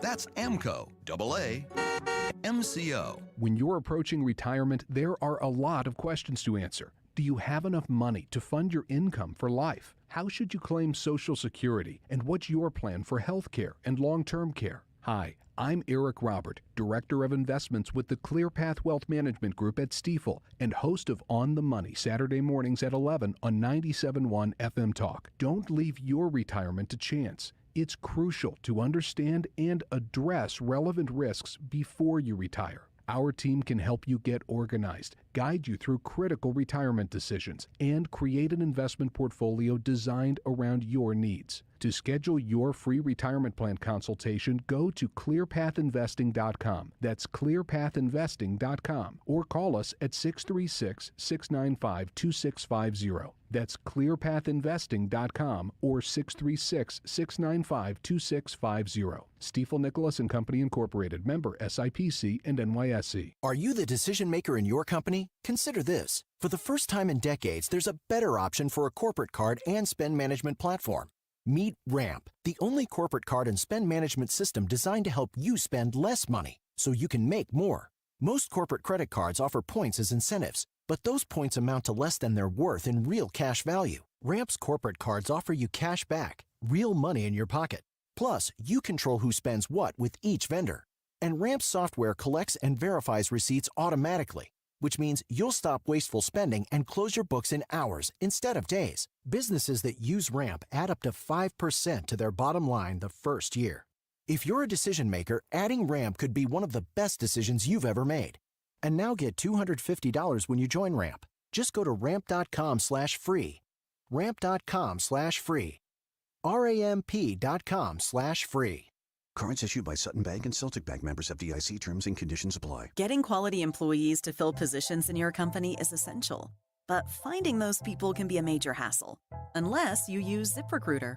ZipRecruiter makes finding quality people a breeze. And right now you can try it for free at ZipRecruiter.com/radio. With ZipRecruiter, one click sends your job to hundreds of top job sites. But more than that, ZipRecruiter's advanced technology identifies the candidates with the skills you need, sends you a list of great matches to review, then actively invites them to apply for your job. And the results speak for themselves. 4 out of 5 employers who post on ZipRecruiter get a quality candidate within the first day. That's right, the first day. Now you can focus on your business and let ZipRecruiter do the work finding the best people for you. See for yourself. Experience the ease, efficiency, and power of ZipRecruiter for free. Just go to ZipRecruiter.com/radio. That's ZipRecruiter.com/radio. ZipRecruiter.com/radio. You're listening to The Annie Fry Show live from the Air Comfort Service Heating, Cooling, and Insulation Studio. 9 out of 10 homes are under-insulated. Is yours? Did you know that there's an R value associated with insulation? To find out your R value or for a free insulation estimate, visit aircomfortservice.com. The Mark Reardon Show. Andrew Bailey, our Missouri Attorney General. I can show you the email from Facebook where they say, hey, look, we changed these censorship algorithms because we felt pressure from the federal government. That's an admission of the level of coercion. Weekdays from 3 to 6. St. Louis's home for conservative talk.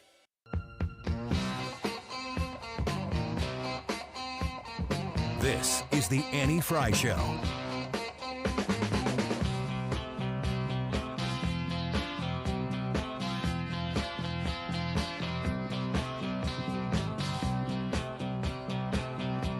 And he walks away after winning his 100th game as the head coach here at Notre Dame. The reason I was born with a silver spoon in my mouth, I was born in this country. It isn't what you have, it's what you're taught about the values of life. We're trying to save souls. So there's a rule in life that said you're either growing or you're dying. And like an old friend once said, we as Americans need to start winning again. Everyone should ask this question. Am I willing to endure the pain and the suffering and the sacrifice it takes to be a champion?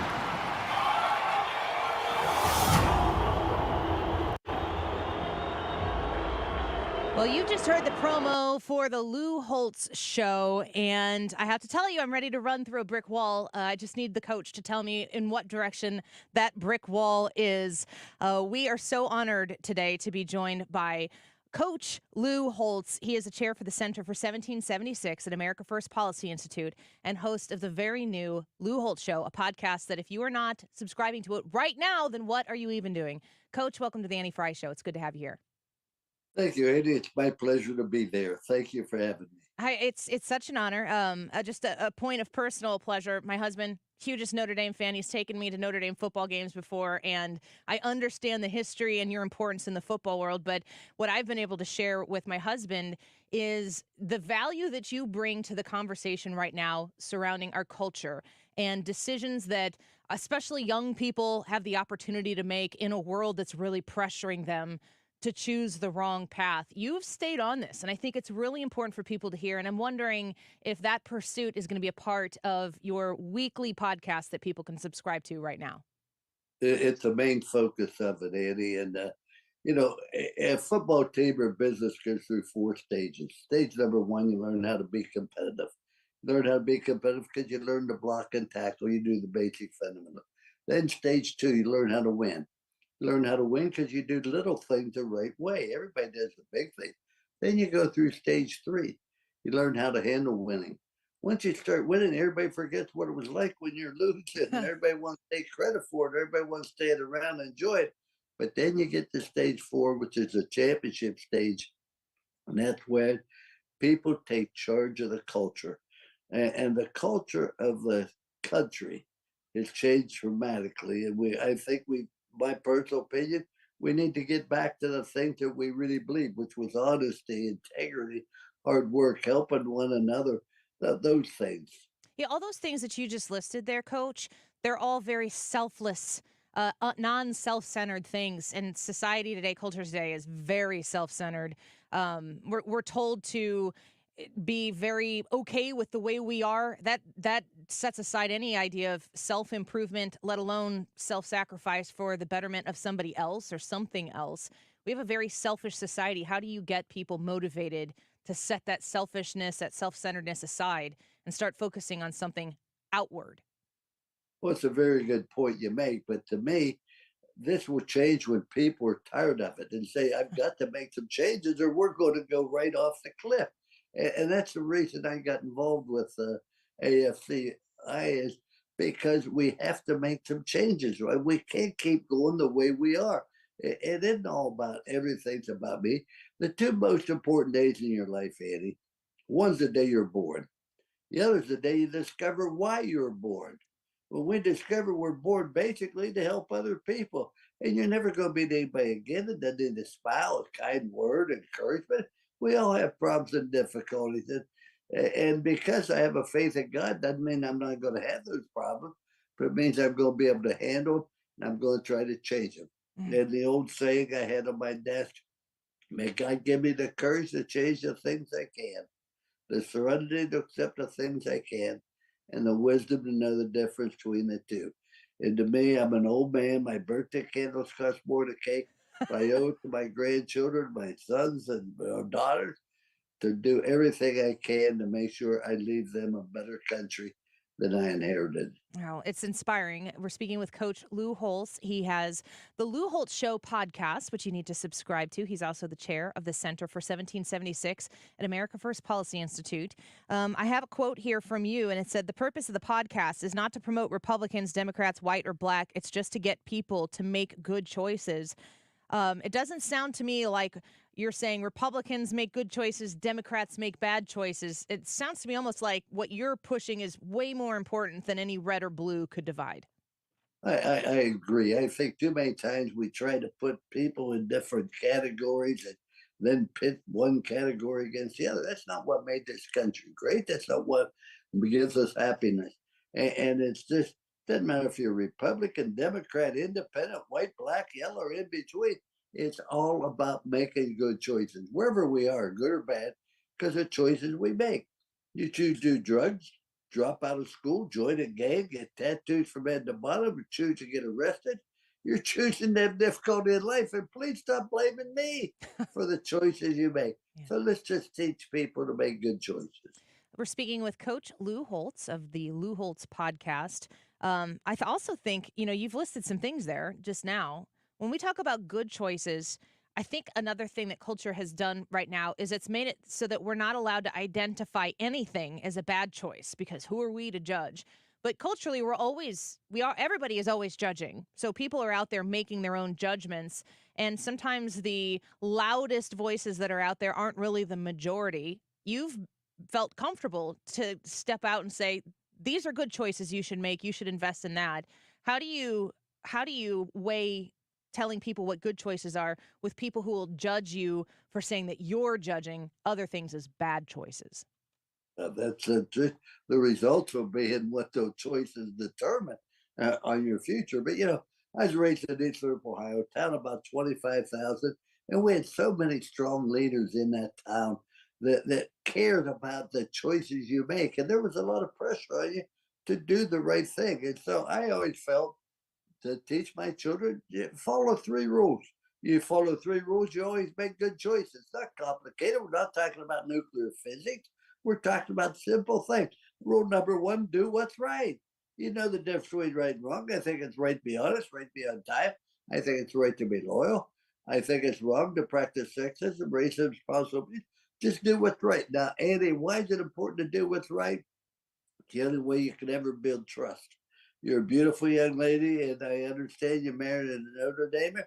Yeah. That marriage, as long as you trust one another.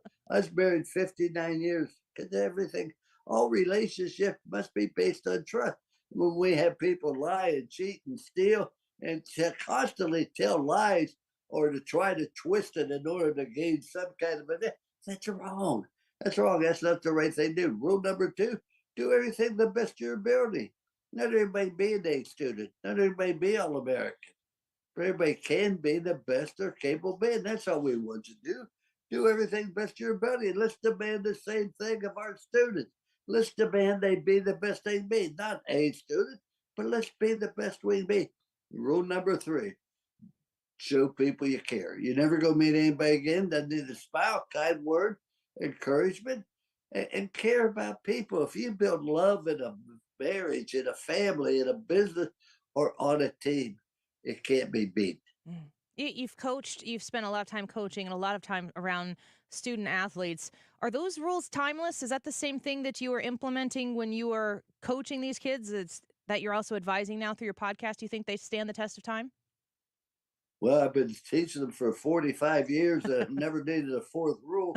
And same way I raised my children. We had 4 great children. I had a beautiful wife for 59 years until she passed away from cancer. But I was told many years ago, Coach, I don't care what you accomplish in this world. If you aren't successful as a husband and a father, you failed. I have felt being a husband and father were the 2 most important roles I had in life, not being coach at Notre Dame, but raising our children and with our football team. And I've never needed a 4th rule. Those rules have never let me down. Here's what I'd like everybody listening to this show do this. I want you to take somebody you love, admire, and respect. Take somebody you got a problem with. Could be anybody in this world. Put 3 simple questions on them. Yes or no. Can you trust them? Yes or no. Are they committed to excellence? Yes or no. Do they care about you and the organization? Yes or no. I promise you, the person you admire, love, and respect, you just said yes to all 3 questions. Person you got a problem with, you pinpointed a problem. Either you can't trust them, they aren't committed, or they don't care. And now we know what the problem is. We got a chance to solve it. Coach Lou Holtz joining us on the Annie Fry Show this afternoon. Just a couple last questions here before we let you go. But a lot of the advice you're giving is directly to these maybe youth who are growing up. I think those rules apply to everybody, of course.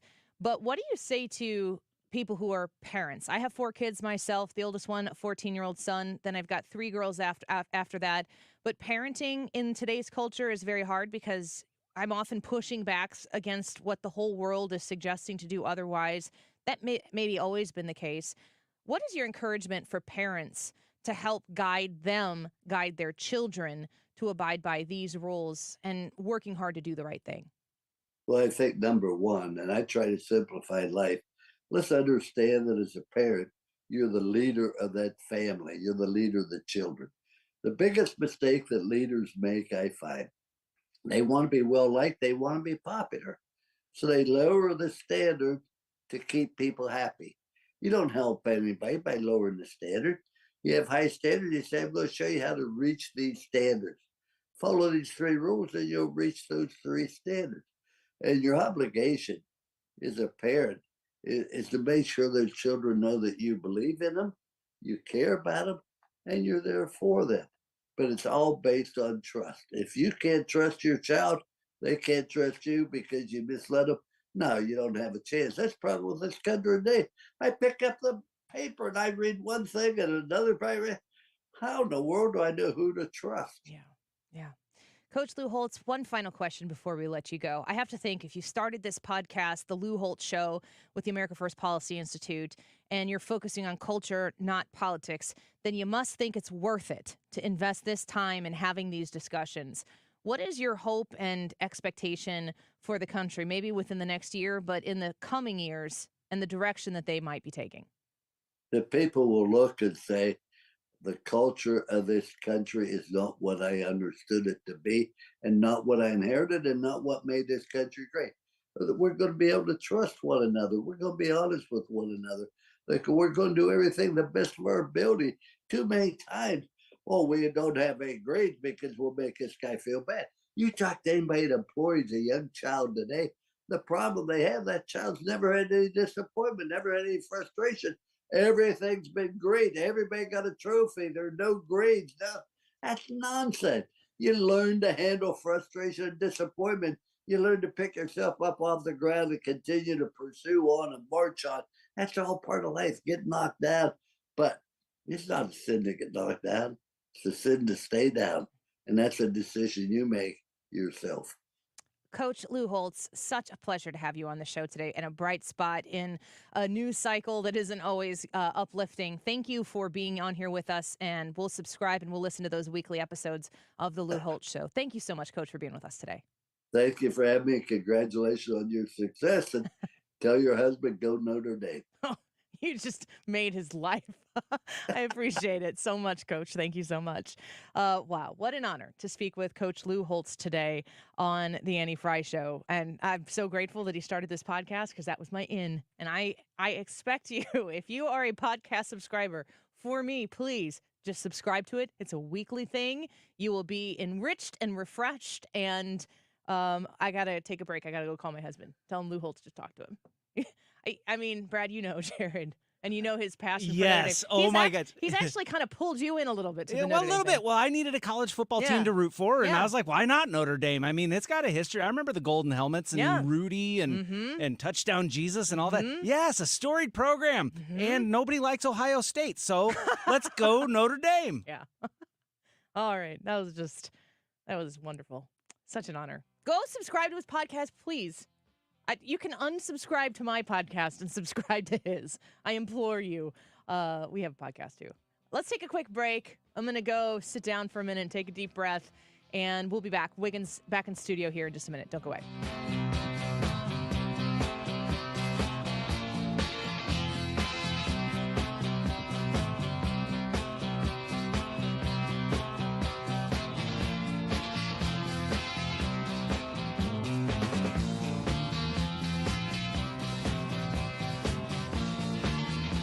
Stewart's American Mortgage and the bagel loan. He calls it a bagel loan because bagels look like what? Zeros. You pay zero in closing costs that other lenders out there are going to charge you when you go to get your mortgage, and you've put in the offer, you got an accepted offer, it's time to get the mortgage signed, sealed, and delivered, and those closing costs hit you. It could be thousands of dollars. Well, not with Stewie. Not at the bagel loan. 314-324-4440. 314-324-4440.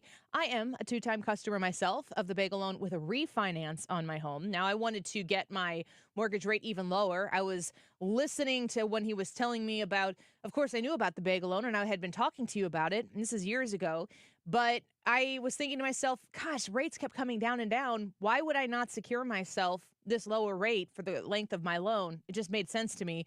Now, as rates are up higher than they were before, if you got one of those tip-top rates and they have come down since then, you will pay no closing costs. You won't pay anything to get that lower rate secured. So you want to reach out to him, you want to discuss it with him, and see if he can help you, because he's going to tell you exactly how he can help you. He is so great, very trustworthy. I trust him myself with my finances. I ask him all the questions about the Fed and everything. He's my go-to guy, and he could be yours too. This is the same number I call when I talk to him, 314-324-4440. 314-324-4440. Google the bagel loan, NMLS number 226715. What's your favorite four-letter word? Chances are you've said it more than a few times dealing with this crazy world we live in. But at Compass Retirement Solutions, our four-letter word of choice is hope.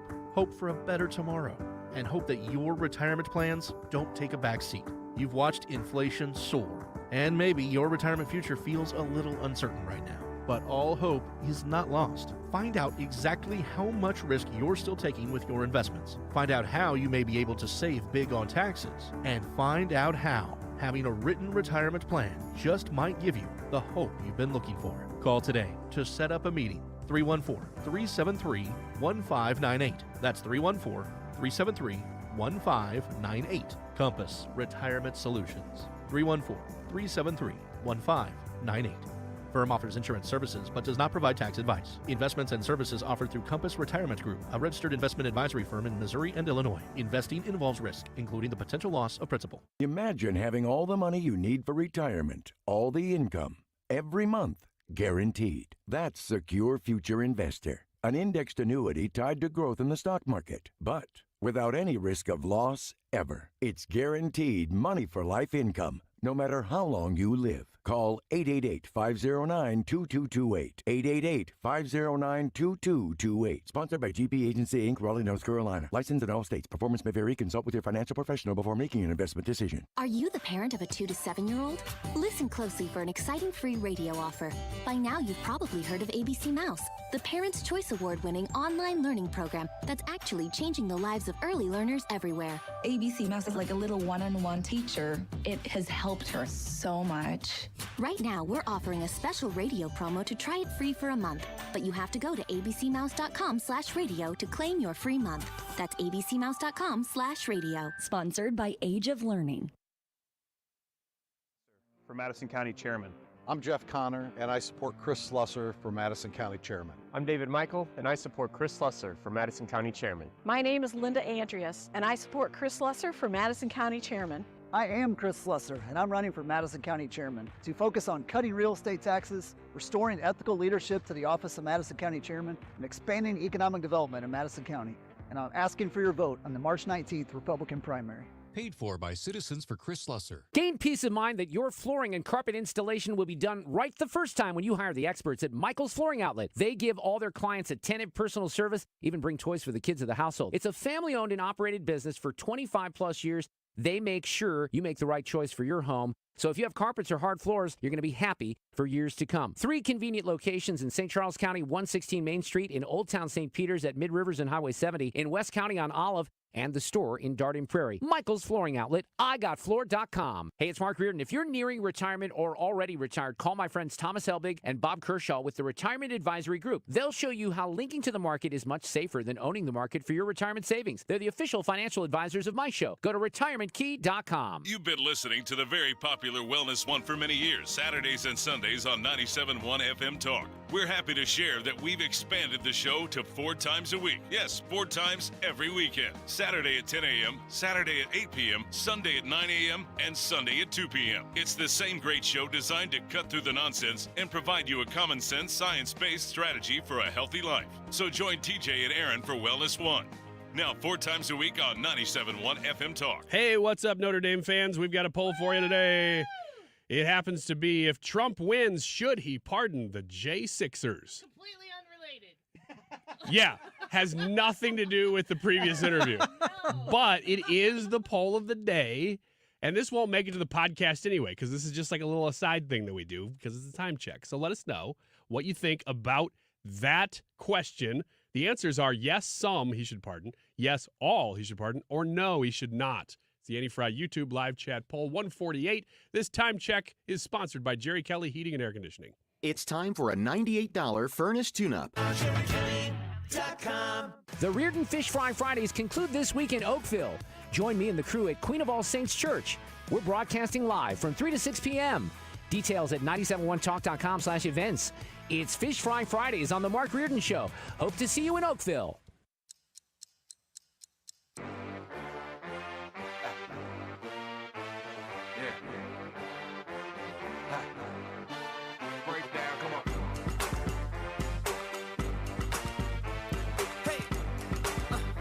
You're listening to The Annie Fry Show. Follow Annie on Twitter at Annie Fry Show.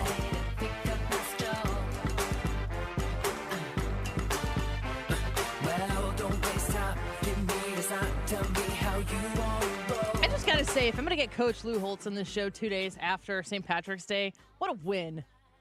Yeah, that's pretty cool. It was so great to talk to Coach. Oh, I'm so happy about that. Thank you, Brad, for booking that. Big news, breaking news. The United States Supreme Court on Tuesday allowed Texas to enforce a law that allows local police to arrest migrants suspected of crossing the border illegally. The ruling comes a day after the court extended a block on the state law at the request of the Biden administration, which sued to strike down the measure. The Biden administration argued that the law, known as Senate Bill 4, would usurp core federal authority on immigration. Texas Attorney General Ken Paxton has said that the state's law mirrored federal law and was put in place to compensate for the Biden administration's inadequate response at the southern border. I really find it incredibly interesting that the Biden administration's argument over the course of all of this, like who's going to enforce things, Texas, the state, or Border Patrol, which is federal, that the Biden administration continues to argue like this is a federal thing. This is not Texas's right as an individual state to be implementing these types of restrictions or arrests or whatever it is, this type of law enforcement. This is federal. Then frickin' do it. Like, your whole argument is that the problem is because the federal government isn't doing what the federal government is supposed to do. And Texas's argument the whole time has been, fine, if you're not going to do it, we're going to do it because the problem is here. And you're abdicating your, Article 4 responsibilities of a sovereign nation and sovereign borders, and you're leaving us high and dry, so we're going to do something. And Joe Biden's administration's like, this is actually... This is a federal law enforcement concern. It's up to Border Patrol in Texas. You don't have the right to do that. Well, the Supreme Court just said otherwise. Good for them. It's a step in the right direction. Seems as if they were both attempting to do the same thing, you'd say, hey, we're partners in this. We could actually work toward the same goal. Well, but the problem is that obviously they're not, and that Texas arresting people who come here illegally is counterintuitive to what the federal government wants to have happen. Now, based on those facts, you'd say that it looks as if the federal government doesn't want to stop illegal immigration. And now I'm a casual observer here. I'm not invested in either side. But if somebody who, may be the political opposite of you, but they're doing the same thing as you, you'd want to work alongside them. This appears to be that Texas and the federal government are doing opposite things. To me, a casual observer. Annie. The Biden administration sucks. Let's talk more about Lou Holtz. That was so fun. Every time you've ever had him on, it went really well. I've had one once. Yeah, good job. I didn't know how it was going to go. One of the things that we're doing, we're trying to, first of all, you'll notice all of the 97.1 Annie Fry Show billboards that you see all over town. Mm-hmm. In light of the absence of those, we try to do as much social media, video stuff that we can because it gets the word out that we're here. I mean, it is a huge help if you tell your friends, especially in election year, like, you should check out this station. You should check out this show specifically for my interest, but the whole station, we're all here running the same race. But our marketing is through what we try to repurpose out of the show. Ryan is editing promos and trying to make the station sound as good as it possibly can. And we are, as a show with Leah and Brad, constantly trying to make video that we can put out on our social media. So when I'm telling you, like, subscribe to the YouTube channel, like the Facebook page, follow us on Twitter, when I'm asking you to do those things, it's just how we reach more people. And that's how people find out about our show. And honestly, that's job security. Yeah. So we're trying to do all of these things. And the truth is that adding in the video element to what we're doing on the air is so that we can reach more people on the air, on the radio, that people will, anywhere that you come across our video, if you like us, you can go in the Odyssey app, you can download it, and you can listen to us every day. That's if you like it. We know you have a million options out there. We have to be unique and different so that we offer you something that makes you want to come back to us. I totally understand that you might be dipping into us. And I mean, good grief. The first half of my full-time on-air career was up against Rush Limbaugh for 2 hours. And I always would say hi to my dad at 2:00 when he'd come over from Rush and listen to his daughter's show. That's really nice of him to do that. It was generous. Yeah. He could have. He could have just turned it off. He could have been like, I think I know everything I need to know. Yeah. What were you going to add? And he would have been right. I don't blame him. I mean, I grew up listening to Rush. I was a Rush baby. I remember staying up. I think it was past Star Trek on Channel 11 that after Star Trek would be on at 9 o'clock, maybe at 10 o'clock, Rush Limbaugh's show would come on the television. And my dad had let me stay up with it, and look what happened. He knew what he was doing. Yeah, he knew what he was doing. That wasn't accidental. No. You were interested in watching Rush at what age was that? I mean, we could look up the probably 2 years. I'm going to guess. I'm going to look it up right now. I'm going to guess that it was maybe 8. I remember listening to Rush in the 90s as a maybe freshman in high school because there wasn't really a lot like him. Mm-hmm. And hearing it and going, man, I think I like this. Yeah. But you know, you weren't as exposed to politics at the time, so it was unique. And he was talking about Clinton administration at the time. Limbaugh had a syndicated half-hour television show from 1992 through 1996 produced by Roger Ailes. 92, I would have been 8. Wow. And 96, so that would have been, first, second grade through 5th or 6th grade. What a nerd. I would stay up till that same time in that same era to watch American Gladiators. Just imagine if my dad's investment in me staying up and watching Star Trek with him to Rush Limbaugh, if I had taken the Star Trek track. Like I did. It's like looking in mirror universes. If I was a 39-year-old Trekkie for a living. Well, I kind of am. I've never worn the ears, but I do like Star Trek a lot. Except for Enterprise. Not professionally. Ryan's probably a red shirt, though. I probably am. And I didn't like Discovery either. You know what I'm talking about if I'm talking to you. I was literally about to say I have no idea what you're talking about. That show was so woke. Ditto Head. Like, I remember he had the Ditto Head stuff. Like, as a kid, I could see it on the shelves. His like, leather-bound book set. He had it was like a den. He was smoking a cigar.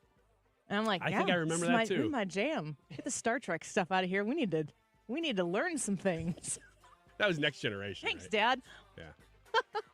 I'm talking about Rush. I know. I'm talking about Star Trek. Like I said, mirror universes. Can you smoke cigars in space? No. That would be bad. No, you can't smoke in space. They're all healthy. They are? Oh, yeah. They're all super, super healthy in the future. Okay. Well, I think we've pretty much finished that topic. Other things in the 2 o'clock hour. We'll be right back.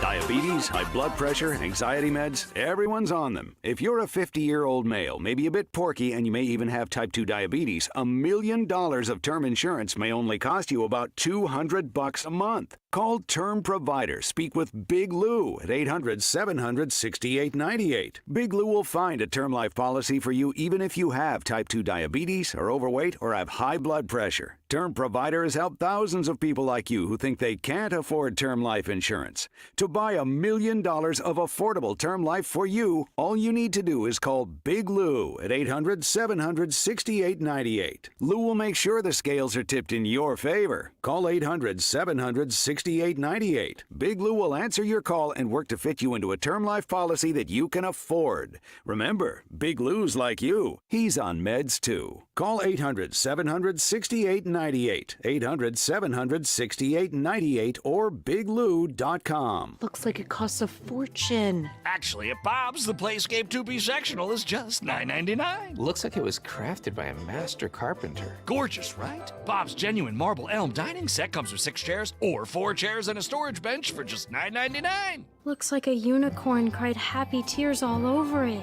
That's our bedazzled diva bedroom set. I can see why you think that. When the looks you love go for less, there's only one thing to say. Oh, my Bob! Bob's Discount Furniture. Take your slow, unreliable internet and throw it out by signing up with i3 Broadband. i3 provides 100% fiber internet, giving you amazing speeds of up to 8 gig download and upload. You never have to worry about bad weather knocking your internet out. Their fiber optic technology ensures insanely fast performance, rain or shine, and they won't lock you into a contract. They believe in transparency and performance. No annual contracts, no installation fees, and no activation fees. All the details, i3broadband.com.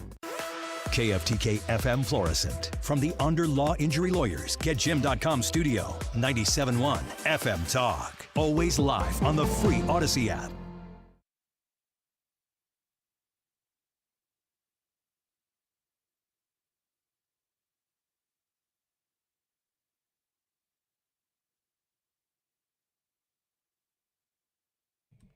Well, it's my privilege to be able to talk about Andrea sauce as often as possible, and I get that chance a couple times a week. If you're not familiar with Andrea's sauce, this is a sauce that the White House has been ordering since the Reagan administration. It is that good that the chefs of the world know about Andrea's sauce. So if you're in St. Louis and you've never tried it, it is time to try Andrea's sauce. You can get it at area grocery stores like Schnucks and Dierberg's, or you can go to andreas.com. Air Comfort Service, heating, cooling, and insulation, weather. Chief Meteorologist Dave Murray. Tons of sunshine this afternoon. The winds have turned to the south, so we are seeing a big temperature jump as we go through the afternoon. 65 for the high. Tonight, clear and chilly. Northwest low comes back late tonight, 38. Wednesday, sunny. It's a little cooler. Northwest wind, 55. 32 Wednesday night. Thursday, partly sunny. It's chilly to cold. 48 on Thursday. This is 97.1 FM Talk. Chief Meteorologist Dave Murray. This crisis at the southern border with people illegally crossing from Mexico into the United States, specifically into Texas, although the Biden administration said that it's up to federal officials to make such arrests. Fox's David Spunt at the Justice Department. Yesterday, the justices had extended the stay while they continue to consider the merits of the case. It's one of several legal fights between Texas and the Biden administration over immigration policies. Gold Star families attending a House hearing on the U.S. withdrawal from Afghanistan. Nicole G., Hunter Lopez, Dagan Page. Foreign Affairs Committee Chair Michael McCall reading the names of 13 U.S. service members killed in a terror attack during the withdrawal. Retired General Mark Milley, who was Joint Chiefs Chairman at the time, says he recommended leaving at least 2,500 U.S. personnel in Afghanistan, but only until certain diplomatic conditions were met. The fundamental tension facing the president, in fact, two presidents, was that no one could satisfactorily explain when or even if those conditions would ever be met. And if we stayed indefinitely, an open war would likely begin with the Taliban again, with increased risk of additional casualties. President Biden has argued his choices were limited under a Trump administration deal with the Taliban. On day 11 of the search for a missing University of Missouri student in Tennessee, his family plans a news conference. Search crews have looked on land and in the Cumberland River, where Riley Strain's bank card was found on an embankment. America is listening to Fox News.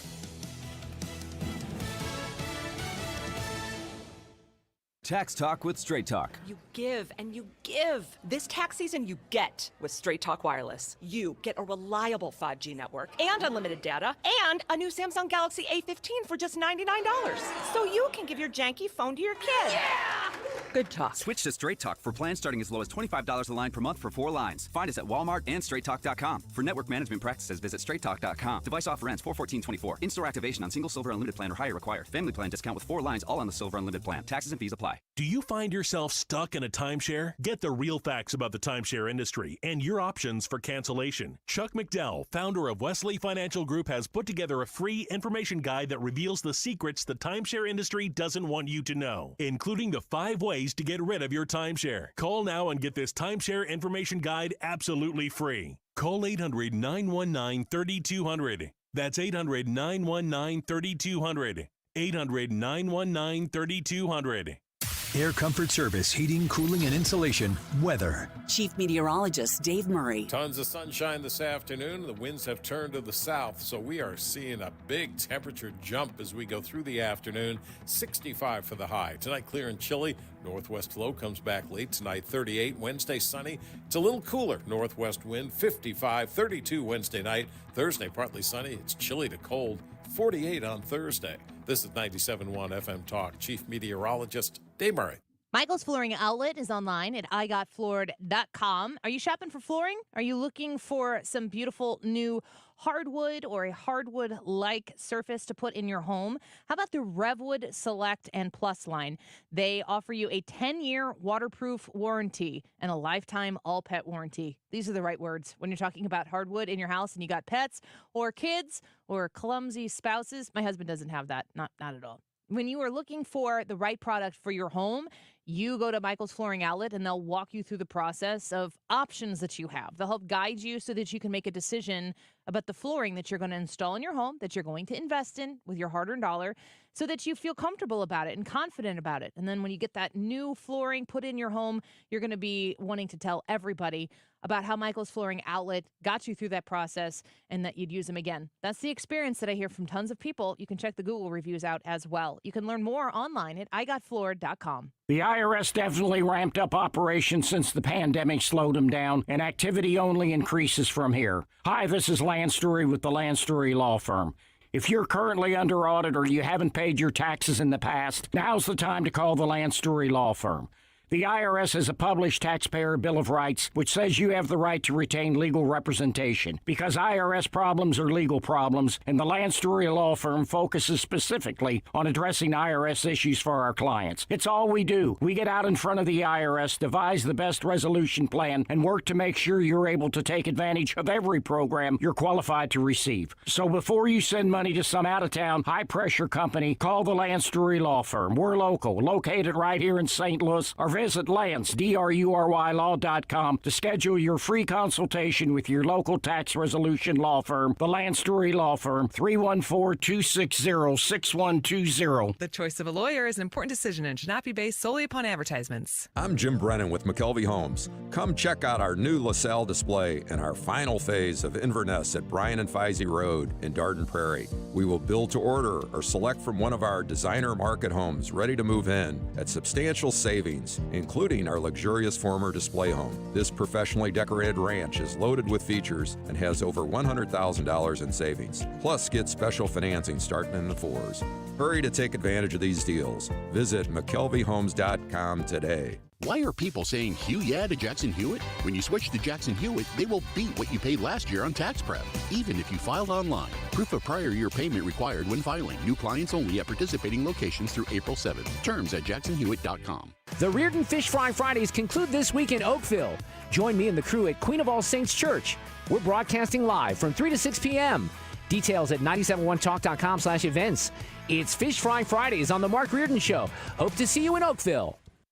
The Annie Fry Show YouTube live chat poll of the day is sponsored by Ruler Foods. Low prices, no coupons. Ruler Foods.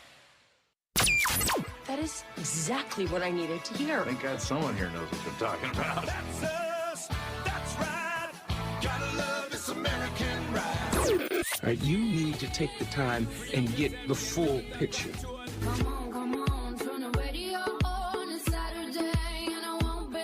Don't get me wrong, I love the ladies. I mean, they rev my engine, but they don't belong in the newsroom. It is Anchor Man, not Anchor Lady. What do you want from me? I'm not America's sweetheart. Goodness sake, kid. Keep your voice down. Your father's listening to the radio. I'm not America's sweetheart. This is the Annie Fry Show. Welcome back to the Annie Fry Show. Thank you for being with us today. I am looking forward to a conversation we're going to have here, which is a little bit of an extension of Wiggins America from 1245. But we've had a pretty good show so far today, I would say. We spoke with Congressman Bost at 1225. A reminder to you, it is the Illinois primary day. If you haven't gotten your early vote in before today, you need to vote tonight. I think polls close at 7 o'clock, I believe. So get your vote in after work or here at lunchtime if you're taking a late lunch, and make sure that your voice is heard. So Illinois primary, you vote today. We also spoke with Jim Carafano at 105, and he talked a little bit about the Afghanistan withdrawal, which there's a hearing taking place on Capitol Hill today.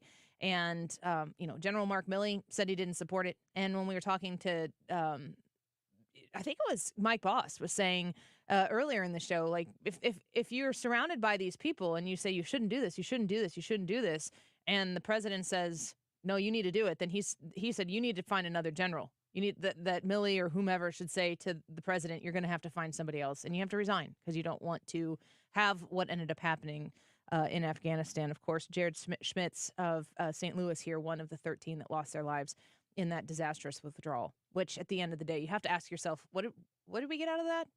Like, Joe Biden gets to claim that he did it, and then he doesn't claim responsibility for doing it. It's kind of just ironic how that all shapes up. Just incredibly bizarre. So we spoke with Jim Carafano about that, among other things, including Haiti and the wild situation taking place there. And then at 125, we had Coach Lou Holtz on the Annie Fry Show, and a real pleasure to have him on with us. And really a positive perspective on where culture needs to shift. And I love hearing people say that stuff out loud because it's something that I think a lot of us know and understand.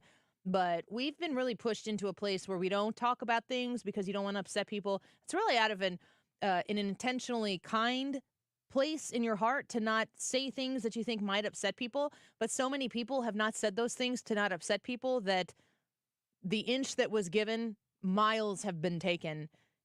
And I think we need more Lou Holtzes in the world who are willing to say, no, this is how you go about your business. This is how you do what you need to do to choose the right thing over the wrong thing and to do it with confidence. So check out the podcast for Lou Holtz, Jim Carafano, Mike Bost, and Wiggins America at 1245, where you were talking about things that the boomer generation, pretty much around the boomer generation, don't really approve of certain things that are normal in today's culture. And one of them I said, let's talk about that later, and I want to talk about that now. Yeah, the one that you referenced is people posting their entire lives online. The person says, I'm probably excessively private, but it's really crazy how people are so willing and even eager to broadcast their personal lives to the world. I don't think people fully appreciate how possible it is to string together little details from multiple sources and form a detailed picture of someone's life. And that's something you should maybe consider when you're broadcasting those things. I struggle with, it's so interesting to compare each social media outlet and to look, what Facebook used to be. I miss the old Facebook. So much of my Facebook is, maybe I'm in some Facebook groups and I have Facebook friends. I'm friends with, 1,100, 1,200 people on Facebook. And I had a Facebook profile when it was the Facebook. Mark Zuckerberg, I think, is like 30 days younger than me. We were both sophomores in college when he first created it and put it out, and you had to be in college to be a part of it. So I've been on Facebook about as long as one can be on Facebook. And it's such a far cry from what it was before. Advertising, and not even advertising. A lot of the advertising that I see are things that would interest me, but I don't trust a link that I'm going to click on Facebook to not be something that is fake, a fraud, a scam. Yeah, you fallen for it. I got duped bad on Black Friday. I fell for it all the way. That's shocking. Right face first into the cow pie. I don't trust anything there. Even if it's a product and it looks like it's totally legit, I still don't trust it's legit. So there are quite a few things. There's probably a way that they track it where I get served an ad and then I go find it on Amazon and maybe we'll buy it from Amazon. But I don't buy it from Facebook. That's the way to do it. Yeah. I'm not really tracking my friends' lives on Facebook. It's almost like the last thing you see. It's like, oh, this such and such graduated from college. I can't believe they're even in college. I remember when they were blah, blah, blah. Or this person got married, or like people used to joke about on Instagram, it was just a bunch of pictures of people's lunch. Nobody does that anymore. I don't think. I'm not as much on Instagram. But the idea of social media originally was that you could give people a window into your life and be a little more personal in that way. And then everything about that got washed away. And now it's like an alter ego that you get to have. If it's even served to people. And that's the thing about it that frustrates me is that I'm on these platforms because I want to connect to people who I care about. And maybe cared about them 20 years ago when I was in high school, and I'm still interested in how they're doing and seeing their families and everything. I'm maybe not like scheduling weekends out or whatever with them, but I still care about that. Those connections seem to be at highest the third tier purpose of social media. The first being making money for the company, and the second being serving you things in your feed that the big man in the tech sky wants you to consume. So like catering things to you based on their interests for you versus really your interest. And then the third thing is like, okay, what do we need to do to keep them here? We'll throw them a bone with the actual reason you're there. So that really frustrates me. The thing that this is why I wanted to talk about it later. My kids play sports, right? My son and my oldest daughter, very active in athletics, both in school and then also in things outside of school. And my kids have had some amazing accomplishments over their sports career so far. Son's 14, daughter's 11. Good competitors. I can think of like specific people that I come across that Facebook has determined that I am going to see this. Where it's like this person and their kid with their trophy. They won this thing. They hit a home run. They scored the game-winning basket. They scored the game-winning serve, whatever it might be. And I know that those kids are not doing those awesome things every time they step up to the plate, get the ball in their hands, whatever the circumstance might be athletically. But I can't help but see successes that other people are having and wonder, and I immediately compare it to what I'm doing as a parent. Like, am I giving my kids the right opportunities? Am I investing in my kids the way I'm supposed to be? Am I pushing them as hard as I should be? Am I pushing them too hard? Like, all of a sudden, all of these questions I start pummeling myself. The people posting these things, they're just posting things. Those parents are happy for their kids. They're sharing those kids' successes. I'm not saying that there's anything wrong with that whatsoever. But as a consumer of it, when that is aggregated with, two other posts that are celebrating similar things, and then all of the things that Facebook wants to sell you to improve whatever situation it is in your life that needs to be better, it is a hellhole of really, like, not good enough. Because we do that to ourselves. We see things, we compare ourselves. So much so that I haven't gotten to this point yet, but I've almost found myself wanting to post my kids' failures to counterbalance the successes that are out there that are being posted all the time. And then I'm like, that's not really fair to my kids. No. Can I use you to make a social statement real quick? Here's where my kid fell flat on their face. Really embarrassing. Don't worry, other people do it. Mom. I'm not going to do that. But my kids, just like their mother, fail. My kids make poor choices from time to time. My kids get ahead of themselves from time to time. But they also have great successes.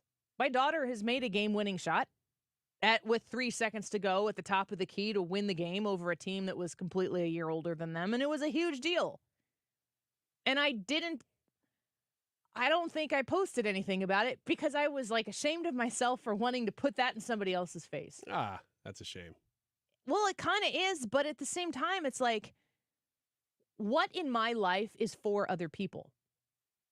And if you share all the good stuff, should you be balancing it with the average stuff or the bad stuff? And does it matter what other people think when they see it? And if it doesn't matter what other people think when they see it, then why do I need to put it out there for people to see? Like, the main source of interest for me when I post something on Facebook is so that it comes up in my memories. I understand that. So that I see it, 5 years ago, X, Y, and Z, and I'm like, like, time flies. But that's great because you're doing that because you know this is good for me in 3 years. Yeah. But I'm just saying that social media, I just see it a lot with sports, but that's the world that I run in. I'm sure it's the same way with other things, dance and, not that dance is not sport. Some dance moms just were like, okay, all right, I heard your disclaimer. And they're going to come here and charge me with a dance off. You win. I lose. Against Annie. I lose, and then I'll post it that I'm a loser. And then I'll feel better about myself. Isn't that the weirdest thing ever? You know what? Surprise, surprise. I think that the best way to approach this thing is to not overthink it.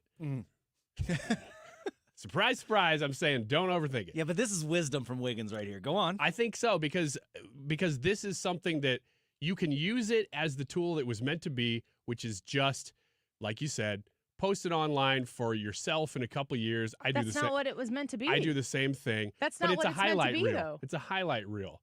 That's all it is. It's a Christmas card every 2 weeks to random people that you've met. And that's all it needs to be. The attachment of all the shame and everything. I don't need to put that stuff out on social media for other people for me to still retain it. I have Google Photos, and I can go to October of 2016 to see what Evelyn looked like as a little squishy baby in whatever costume she is, and I can do that in 3 seconds. I don't need to put it on Facebook for other people. Then I don't know what the purpose of it is, because that's the way I use it. Is I use it as a highlight reel for myself, as a highlight reel for random. I mean, I've got extended family that I don't ever see them, but they see whenever I post a picture of the Janine kids. on YouTube says, Annie, I so get it. Me too. I too feel worse about myself and inadequate because I find myself comparing myself and falling short of the perception put out there by others. It's not uncommon, but you also can decide to not do that. No, you can't. You can choose not to use it. Mm-hmm. But if you are scrolling through something and it's post after post after post of everyone living their best lives, you know it's a slice of a lived experience. And you know that if you were to post those things, that it would look that way to other people. Like, gosh, their family's just killing it. Look at all these great things that they're doing. I'm not sharing with you the S show that it is in between each of those posts. Yeah, in life, everybody has mountaintops and valleys, and you go through life, and everybody knows that's the truth.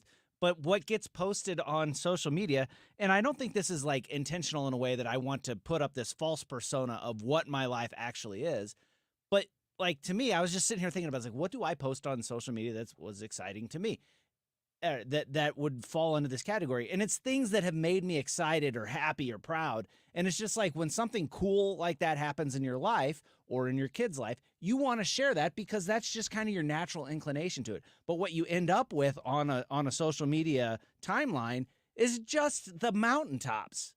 And I don't know that really you should be looking at somebody's social media and thinking about it as anything other than that. These are their mountaintop experiences. These are the best moments of their life that they want to put up there. Now, there are some people out there. I'm not going to say that there aren't some people out there that are posting it and trying to create a persona of themselves. Yeah, there's a whole industry of influencers who are doing exactly that. But you know who they are. No, I don't think you always do. And I don't think that it's just people who are making a living off of it. I think that there are people who are utilizing it for something that you don't need social media to front. People have been fronting since before anything digital existed. But social media makes it 24/7 accessible, and it gets to pick away at the most, in many ways, personal elements of people's lives. I also think, and you can agree or disagree with this, but that as men, you can't understand what it's like to do this as a woman. And the amount of time that you guys spend scrolling on Facebook or that men spend scrolling on Facebook pales in comparison to women using the product. Yeah, that's very possible that it's a different experience. I don't think it's very possible. I think it is the facts. I think that I don't look at it the same way Annie does. I don't experience life the same way that a girl does. I just don't. That's part of being a guy. Let us know what you think. You can join us on the Annie Fry YouTube channel and leave some comments here. And like Chris F says, social media is more or less designed for narcissists. And at this point, I actually kind of feel like it is. And it's hard to, that doesn't mean that if you participate in it that you are a narcissist, or that if you like to scroll on it that you're a narcissist. But it is so... At the end of the day, if you've spent 45 minutes scrolling on Facebook, like I don't know many people who spend 45 minutes on Facebook and feel better after 45 minutes of scrolling on Facebook. I don't feel like it's fulfilling. And if I post something, like every once, I take a ton of pictures. I document so many things that happen, even just, I was at the YMCA the other day, and this is something that I probably should take a picture of. I'll show you guys in here in the studio. Can you see that? Mm-hmm. Can you see that? Yeah. I walk on the track above the gym, and my kids, the 3 older ones, go into the gym and they play basketball. My son had track practice last night, so he wasn't there when we went. So it was the older 2 girls, and my 7-year-old, the only basket that was wide open was one of the shorter baskets.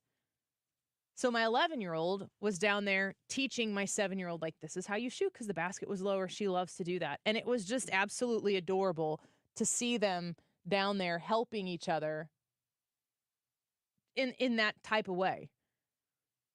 And I take that picture and I'm like, I could share that on Facebook and be like, in my mind, this is special and this is something that is happy and it's positive. But at the end of whatever I would think I would post, to be like, look how great my kids are. Like it's kind of the way that after you consume 45 minutes of scrolling through an app, I feel like everybody is saying that. And while they're not saying that, that is the way it is received. And I don't want to be a part of it. So then I don't post it. I just share it with my radio show listeners. That's the worst. Gosh dang it. This is like the Phoebe trying to do a good deed and she can't do it because she feels good after she does a good deed. And then that makes it selfish. Whoops. Let me know what you think. And maybe it's a guy-girl thing, as so many things are that we don't address. Let me know what you think on the Annie Fry YouTube channel. Also, when we come back, we're going to discuss this. If Trump wins, should he pardon the J6ERS? Yes, some of them. Yes, all of them. Or no. Let us know what you think on the Annie Fry YouTube channel, the live chat of today's live broadcast. That's where you go find the poll, and you can vote. Leave a comment if you so choose. We'll be right back. This is the Annie Fry Show. Follow Annie on Twitter @Annie Fry Show.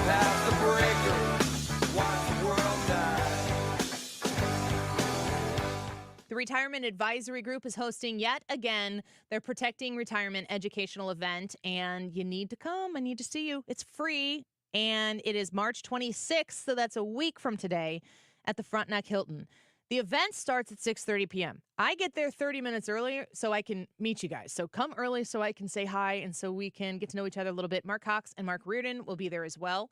At 6:30, we turn it over to Thomas Helbig and Bob Kershaw and Tammy Kershaw, and they walk you through exactly what you need to know to protect your retirement. If you're nearing retirement, you're already retired or concerned about how market volatility could hurt your retirement accounts, this free seminar that will only take about 45 minutes of your time once it starts at 6:30, it's a no-brainer. Just come show up. You do need to reserve your spot so they can make sure they have enough room to seat everybody. You give them a call at 314-993-9494 and tell them Annie sent you for the seminar on Tuesday, March 26th. 314-993-9494. You can also sign up at retirementkey.com. Spring training is here, and it's almost time to embrace the essence of summer and let the soothing tones of Cardinals baseball transport you to warm, sun-soaked days. With the free Odyssey app, relive the joy of tuning in with your transistor radio, now seamlessly connecting you to every St. Louis Cardinals game on KMOX. Wherever your summer takes you, make sure to download the Odyssey app today and savor the sounds of Cardinals baseball. That's AUDACY, redefining your summer soundtrack. Live games available for fans and market only. At Lakeside Renovation and Design, our secret sauce isn't just the tools we use or the materials we choose. It's our people. We're not just builders. We're local craftsmen, highly skilled in our trades. Our team takes immense pride in transforming homeowners' visions into reality. We're not just in the business of remodeling. We're in the business of making homes more beautiful, comfortable, and valuable. What sets us apart? Integrity and honesty. Our craftsmen exceed expectations because we care. Lakeside, where every nail, every cut, every detail is a testament to our commitment to you. In business, service is everything. Cintas delivers what you need to better serve your customers. Whether it's freshly laundered work apparel for almost any job imaginable, tested and inspected fire protection systems, first aid and safety supplies, on-site AED training, or mops and restroom products, stocked and ready when you need them. Better work days happen together. So visit Cintas.com. Oh, I'm ready! And get ready for the workday. AccuWeather's proven superior accuracy means you'll be better informed and better prepared with precise local forecasts and severe weather alerts. You might think that all weather apps are the same, but in study after study, the superior accuracy of AccuWeather's forecasts and warnings have been proven in all categories. If you're going for a run, scheduling a trip, or stocking up before a storm, you want forecasts that are dependable and accurate so you can better plan ahead with peace of mind. Download the AccuWeather app, powered by superior accuracy, at the App Store or Google Play today. Guys, you know summer is just around the corner. Get yourself in shape now. Let my friends at Victory Men's Health help you. Mark Cox here. You know Victory is offering semaglutide, approved by the FDA for overweight adults. It's a game changer. On average, people are losing up to 15% of their body weight. Be sure and visit my friends at Victory Men's Health in Wing Haven, their newest location in Sunset Hills. They're also in Town and Country and in O'Fallon, Illinois. Go online today. Tell them you heard Mark Cox talking about it. VictoryMen'sHealth.com. At Neovitin, we are all about supporting your nutrition, and that's why we are excited about our new Neovitin Omega-3 supplement. Neovitin Omega-3 is formulated with 1,200 milligrams of omega-3 fatty acids to help support healthy hearts. Our high-quality omega-3 fish oils are sourced from wild-caught fish and tested for heavy metals. With our convenient monthly subscription, you can get Neovitin Omega-3 delivered right to your door every month with no long-term obligations. Support your daily nutrition and sign up for a Neovitin Omega-3 subscription at neovitin.com today. You're listening to the Annie Fry Show live from the Air Comfort Service Heating, Cooling, and Insulation Studio. Air Comfort Service is proud to support Greater St. Louis Honor Flight. Sign your veteran up for the Honor Flight today at gslhonorflight.org. And for heating services, visit aircomfortservice.com. Keeping you connected and aware. In the world, the country, and the community. And offering more ways than ever to listen conveniently. Tell your smart speaker to play 97.1 FM Talk or download the Odyssey app.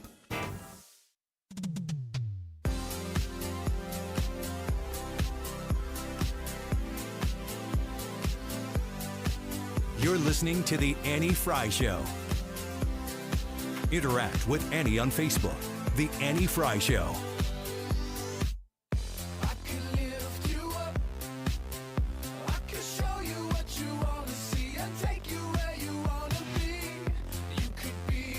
Welcome back to the Annie Fry Show. YouTube live chat poll for today. If Trump wins, should he pardon the J6ERS? And I do believe that I struck a nerve in the YouTube live chat by asking this question. I have not been able to follow. I'm like at the peak interviewing Lou Holtz, and I look over and the chat is like the whole time. And I'm like, meh, keep going. Have the conversations. That's what it's there for. But it does seem to be a hotly contested discussion on the Annie Fry YouTube channel. So if you haven't gone yet, go to the Annie Fry YouTube channel. Our live broadcast for today is right there at the top once you get to our channel. And in the live chat portion of the live broadcast, you can vote in this poll. Ryan, what do you think? This is a tough one because I don't know every case. I know, though, that there has been 100% conviction rate of anybody tried associated with J6 in Washington, D.C., and so that leads me to believe that there have been pretty much trumped-up charges for everybody. I don't know that as a fact, though, so I will have to say some, simply because I'm sure there are some people who were guilty of trespassing and, walking around the Capitol, whatever those charges would have been, that have gotten the correct charges. I just have never really seen them, so I'm going to say some should definitely be pardoned, leaning toward all, but I'm going to say some. What do you think? Man, this one's hard because, like Ryan, I don't even know the nuances of hardly any of the cases. There's so many. There's so many. It's so much to keep up with.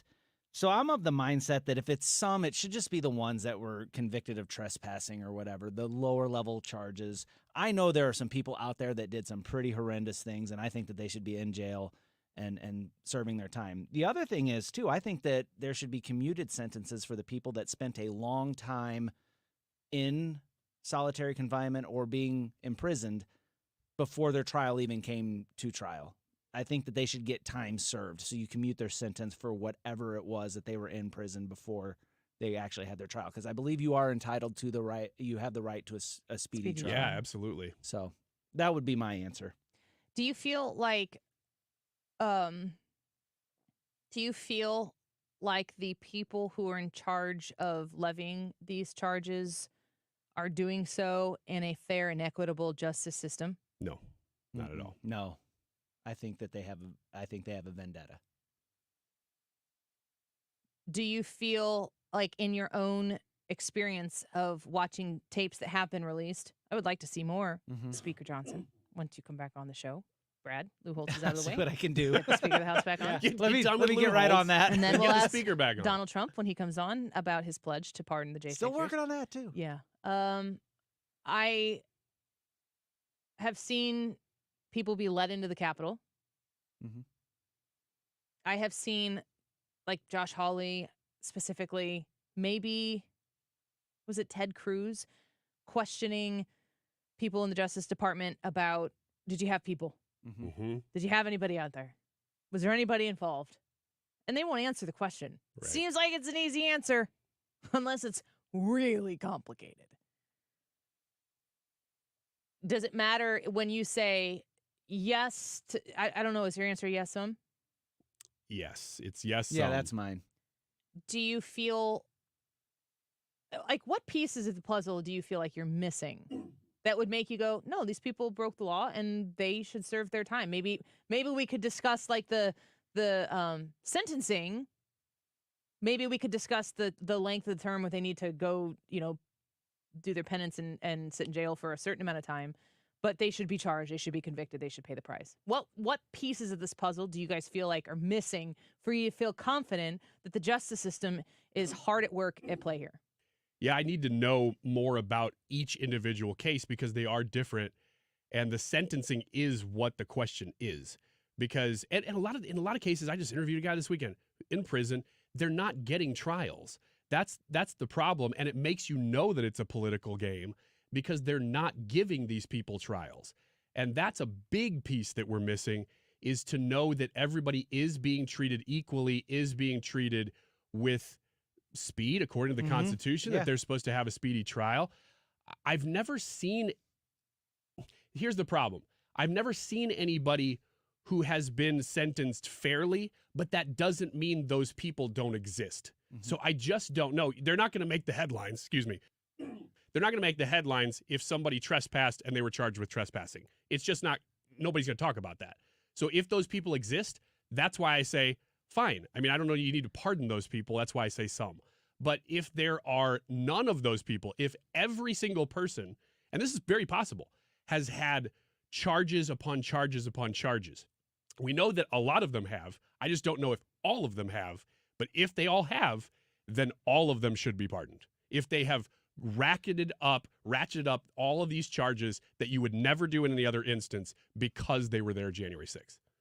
I look at this and it's the right to a speedy trial. If you think you got the goods on these people, get them in front of a jury, present the evidence, and either get your up or down vote from the jury. Get your conviction or get your acquittal, whichever it is. But it's the letting them sit there, the not pursuing things. It's like, oh, we're backlogged, we can't do it, blah, blah, blah. But we also made sure that you were in prison without bond or without bail, so you couldn't make bail and be living your life in the event that maybe you aren't found guilty. I don't like that. I wish that I didn't see reporters being hauled in and charged. I mean, well, I can't think of the guy's name, but he was a Breitbart reporter, and he was covering it, and they cuffed him. They ankle chained him. They did the waistband thing, and they walked him in there. And this man was just there covering it. And I understand that, he's subject to the trespassing, things like that. But if you're really going to charge a guy for trespassing on the Capitol, charge him for trespassing and allow him to walk himself in, allow him to turn himself in. You don't need to make an example out of this reporter. But then you've got reporters that were there from other news agencies that aren't being charged. That looks suspicious to me. So what I would like to see from this is speedy trials, people following the law, and people getting their day in court. Let the jury decide. Get to it. Stop dragging your feet. We're almost 3.5 years after that now. I'm not a legal expert on any of this, and we should get somebody on here, or we could talk to Hans on it on Thursday, because if this is simple to me, and I understand if it is not, if other people see it differently, and I understand, and I'm openly saying a legal person could come explain to me why I'm incredibly wrong in this. If you walked into the Capitol because the doors were open for you and your presence there is trespassing, I don't really understand that.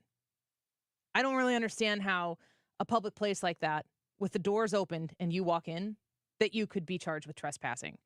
Isabella DeLuca is a member of TPUSA, and she brushed her hand on a table in the Capitol. She thought that the election was stolen.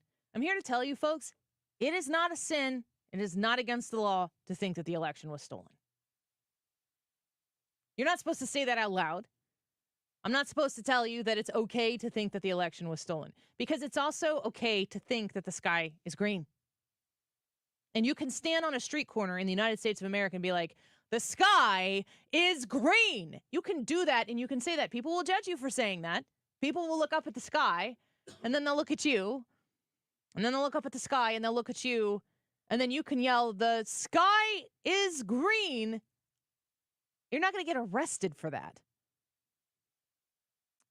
You could be out there shouting that the sky is blue, and you look up and the sky is as gray as it could possibly be.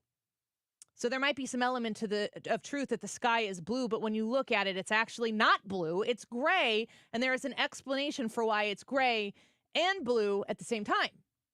That's a reality. You could talk about, what is it, refraction or whatever it is? Mm-hmm. So more than one thing could be true at one time. If you were at the Capitol and you felt like Donald Trump got hosed, that is a legal thought to think. And anybody who wants to start policing the thoughts of American people, I'd like you to very vocally make yourself known so that I can look at you pointing at the sky and saying it's green and go far, far away.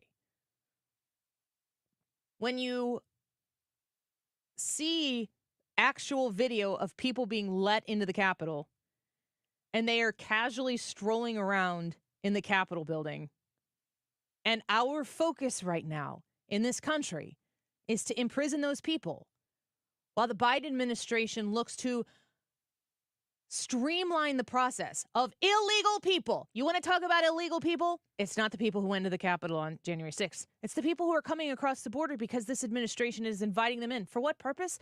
I do not know. I say that facetiously. I have a pretty good idea.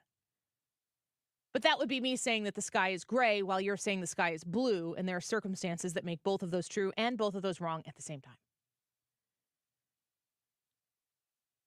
We are politically invested in the idea that these January 6ers, that if you were even to suggest that maybe they didn't really do something worthy of what has been done to them in the wake of their decision to go into the building, should the door be left open, and if they weren't being told to leave, I don't know, I wasn't there. It's been super secret, and for whatever freaking reason, Liz Cheney and Kinzinger and their group of merry men who are on the J6 committee delete information. It's just very, very fortifying to my idea of this is not a fair fight. This is not justice at work. This is political. This is all political BS. And when there's a lot of political BS that we're heaping up, you can smell it from a mile away. When it's political BS, that doesn't mean that there aren't elements of the political BS that have truth to them.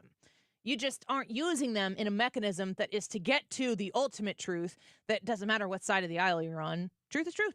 There is no your truth and my truth. Truth is truth. You can have your perspective. I can have mine. One of us will be wrong. One of us will be right. But we can both be entitled to our own perspective on truth. I would 100% be, yes, some. I think that there were bad actors. How would one say this? On both sides.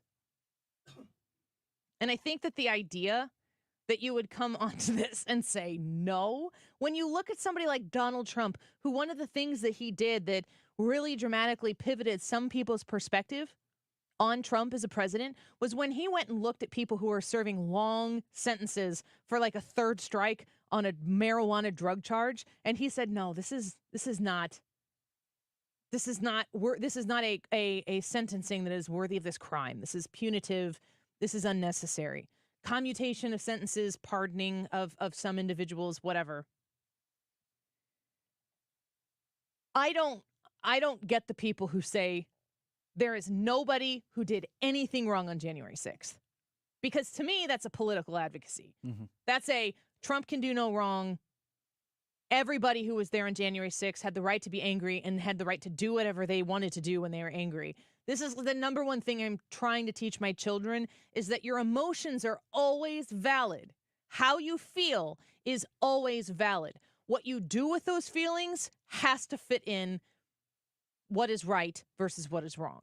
You can be as angry as you can be, but you are not permitted to act however you want because I was angry. You don't get to act on that anger in any way that you want to because you felt something. You can be as mad as you can be, but your actions have to be justifiable in our family with what we know to be right and wrong through our faith. That's not the case everywhere, and I've said this many times. I don't think that you have to have a non-secular version of right and wrong to understand right and wrong. Morality doesn't require religiosity. I think it helps, but it doesn't require it.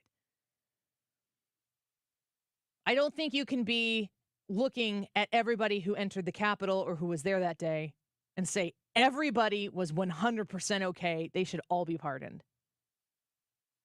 There is no way that you in your right mind, your objective, non-Trump hating, delusional mind, that you can look at everybody who has been charged on January 6th for their presence at the Capitol and think that they deserve to spend time in jail. That's obnoxious. Yeah. And it's this, when they look at people, when the people that think that they should go harder on those people, the J6ERS, when they look at people who might vote in this poll and say, yes, they should all be pardoned, and they are like, who are these people? What is wrong with these people? They're so delusional. Their love for Donald Trump is so extreme and ignorant. How can they think that? I think the same thing about the nose. Mm-hmm. Your hatred for Donald Trump has blinded you to common sense. And both of those sides, I hope, can come together. And it's not going to happen. But in a perfect world, we look at it for what it was. One of my favorite thoughts, fantasies almost, should Donald Trump get elected, is that we find out what we don't know yet about January 6th. Because I want to know, if I'm putting it on Nancy Pelosi, I'm talking with Nancy Pelosi hands, I'm doing my aerobics here today, talking like Nancy Pelosi. If Nancy Pelosi is in charge of the Capitol Police, if Mayor Bowser turned down the offers of the National Guard, if we find out that they knew this, that, and the other thing ahead of time, should have accepted the offer for more security, how could they know that that many people were coming and descending upon the Capitol and have that little security? And if we're looking at the Justice Department and saying, were you there? Were you in plain clothes? Were you involved? Where were your people? How many people? Were they inside the Capitol? Were they outside the Capitol? Were they involved in anything leading up to this? Did they know that this was going to happen? Did they have any connections that they made specifically to try to motivate people to take certain actions? I want to know all of that. Because if we find out at the end that none of that happened and that these people broke the windows, every one of them climbing through the windows, threatened the police officers and said, you need to open this door or I'm going to, do something bad to you, and then they open it under threat, then I have a different perspective of it. I'm open. I want facts. I want information.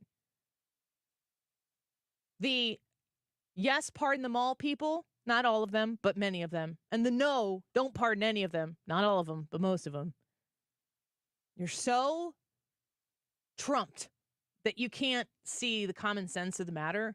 And we really, as a country, need to get to the common sense of this matter specifically, but many in a broader sense. Yes, some. That's my vote. Anything else before we go to break? Just that we've lost so much trust. Our institutions, which could have done this very, very fairly, could have released tapes. We could have had a Congress that showed things as they were instead of selectively. It's just a travesty of justice, this whole thing. And it's why you have polarization, because the people in charge are sort of pushing people into it. Yep. All right. Let's take a quick break. Get your vote in. We'll be right back.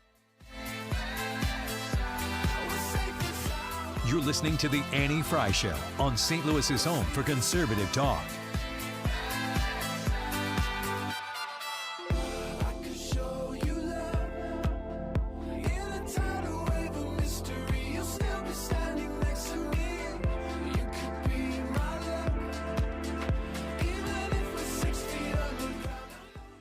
Jen Teskey of Remax Alliance is the go-to on the Illinois side for your home selling, home buying. Right now is a good time to be listing. Spring is upon us, and you can see it. It's hard to feel it right now. I kind of feel like this is like the last day of winter rather than the first day of spring, but the market is about to be on fire, and you want the best team right there by your side, helping lead you through your home sale or your home purchase to make sure that you are getting the right dollar amount and that you are presenting your home for sale in the best possible light to attract buyers and fast for top dollar. 618-541-1010. 618-541-1010.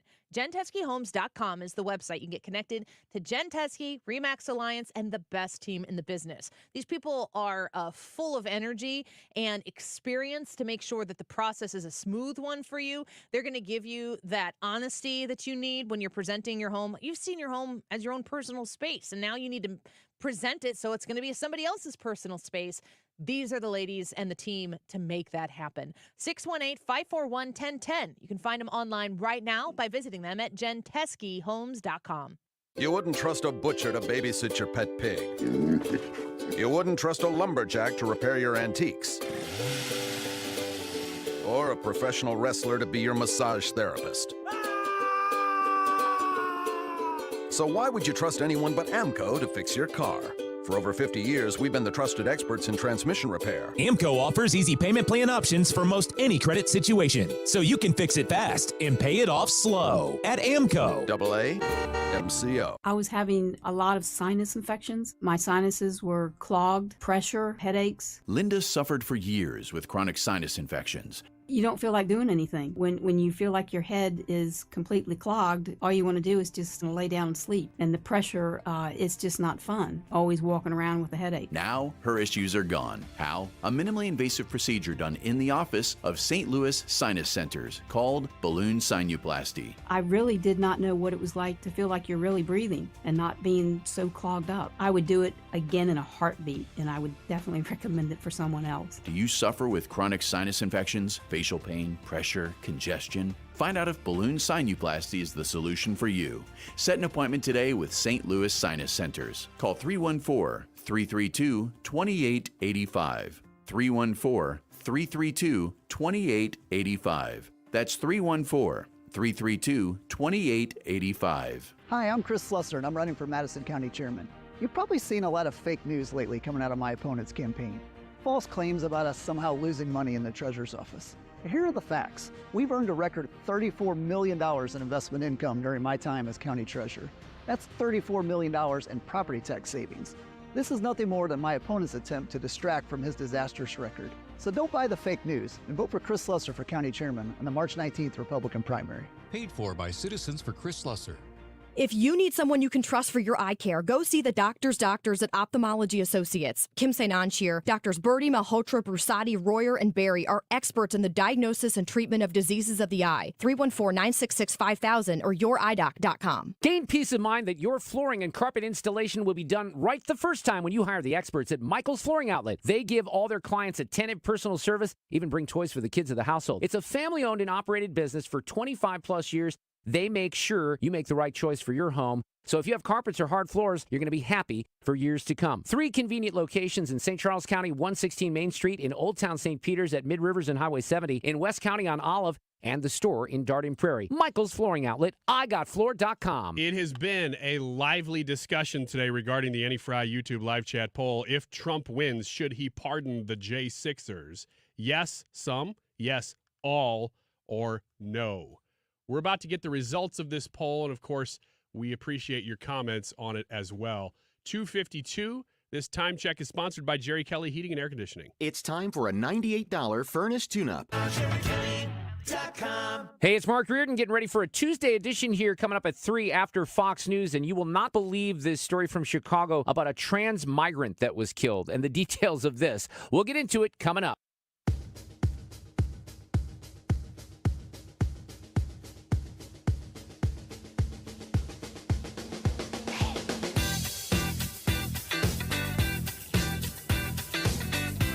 You're listening to The Annie Fry Show on St. Louis's home for conservative talk. Follow Annie on Twitter at Annie Fry Show.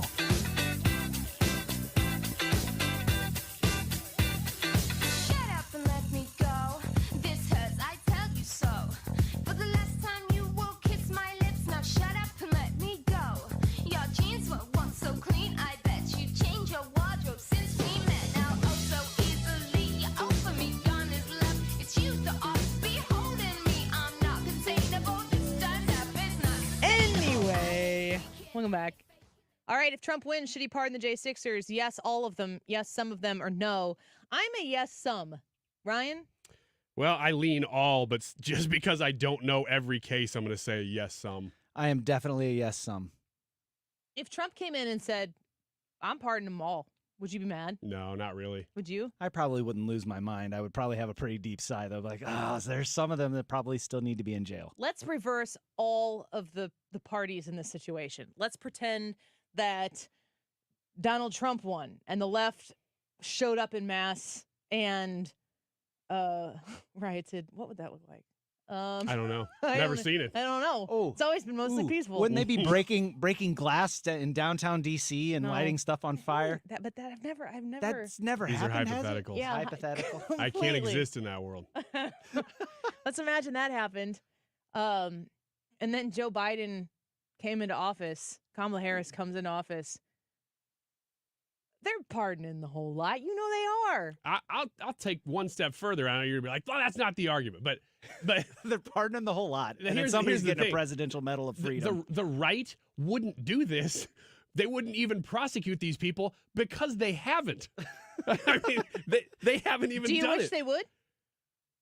Well, that's tough because it depends on how they'd prosecute them. Yes, I do. Do you but wish they're the right in cities would mostly. Fight fire with fire? Do you wish the right would say, I mean, no, those are actual riots. Yes. They're burning buildings down. Yes, and they're for political purposes, too. But they don't riot in right-controlled areas.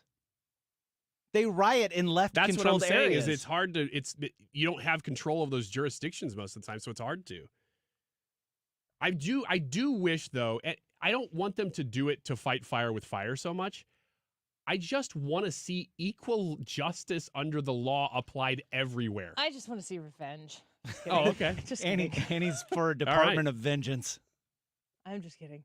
Well, I'm going to give you the results here in a second, but are we 56-50? 56-50. Okay, you're going to Japan. I am. Are you going to share anything with us while you're gone? Sure. Take little videos. We'll put them on the YouTube.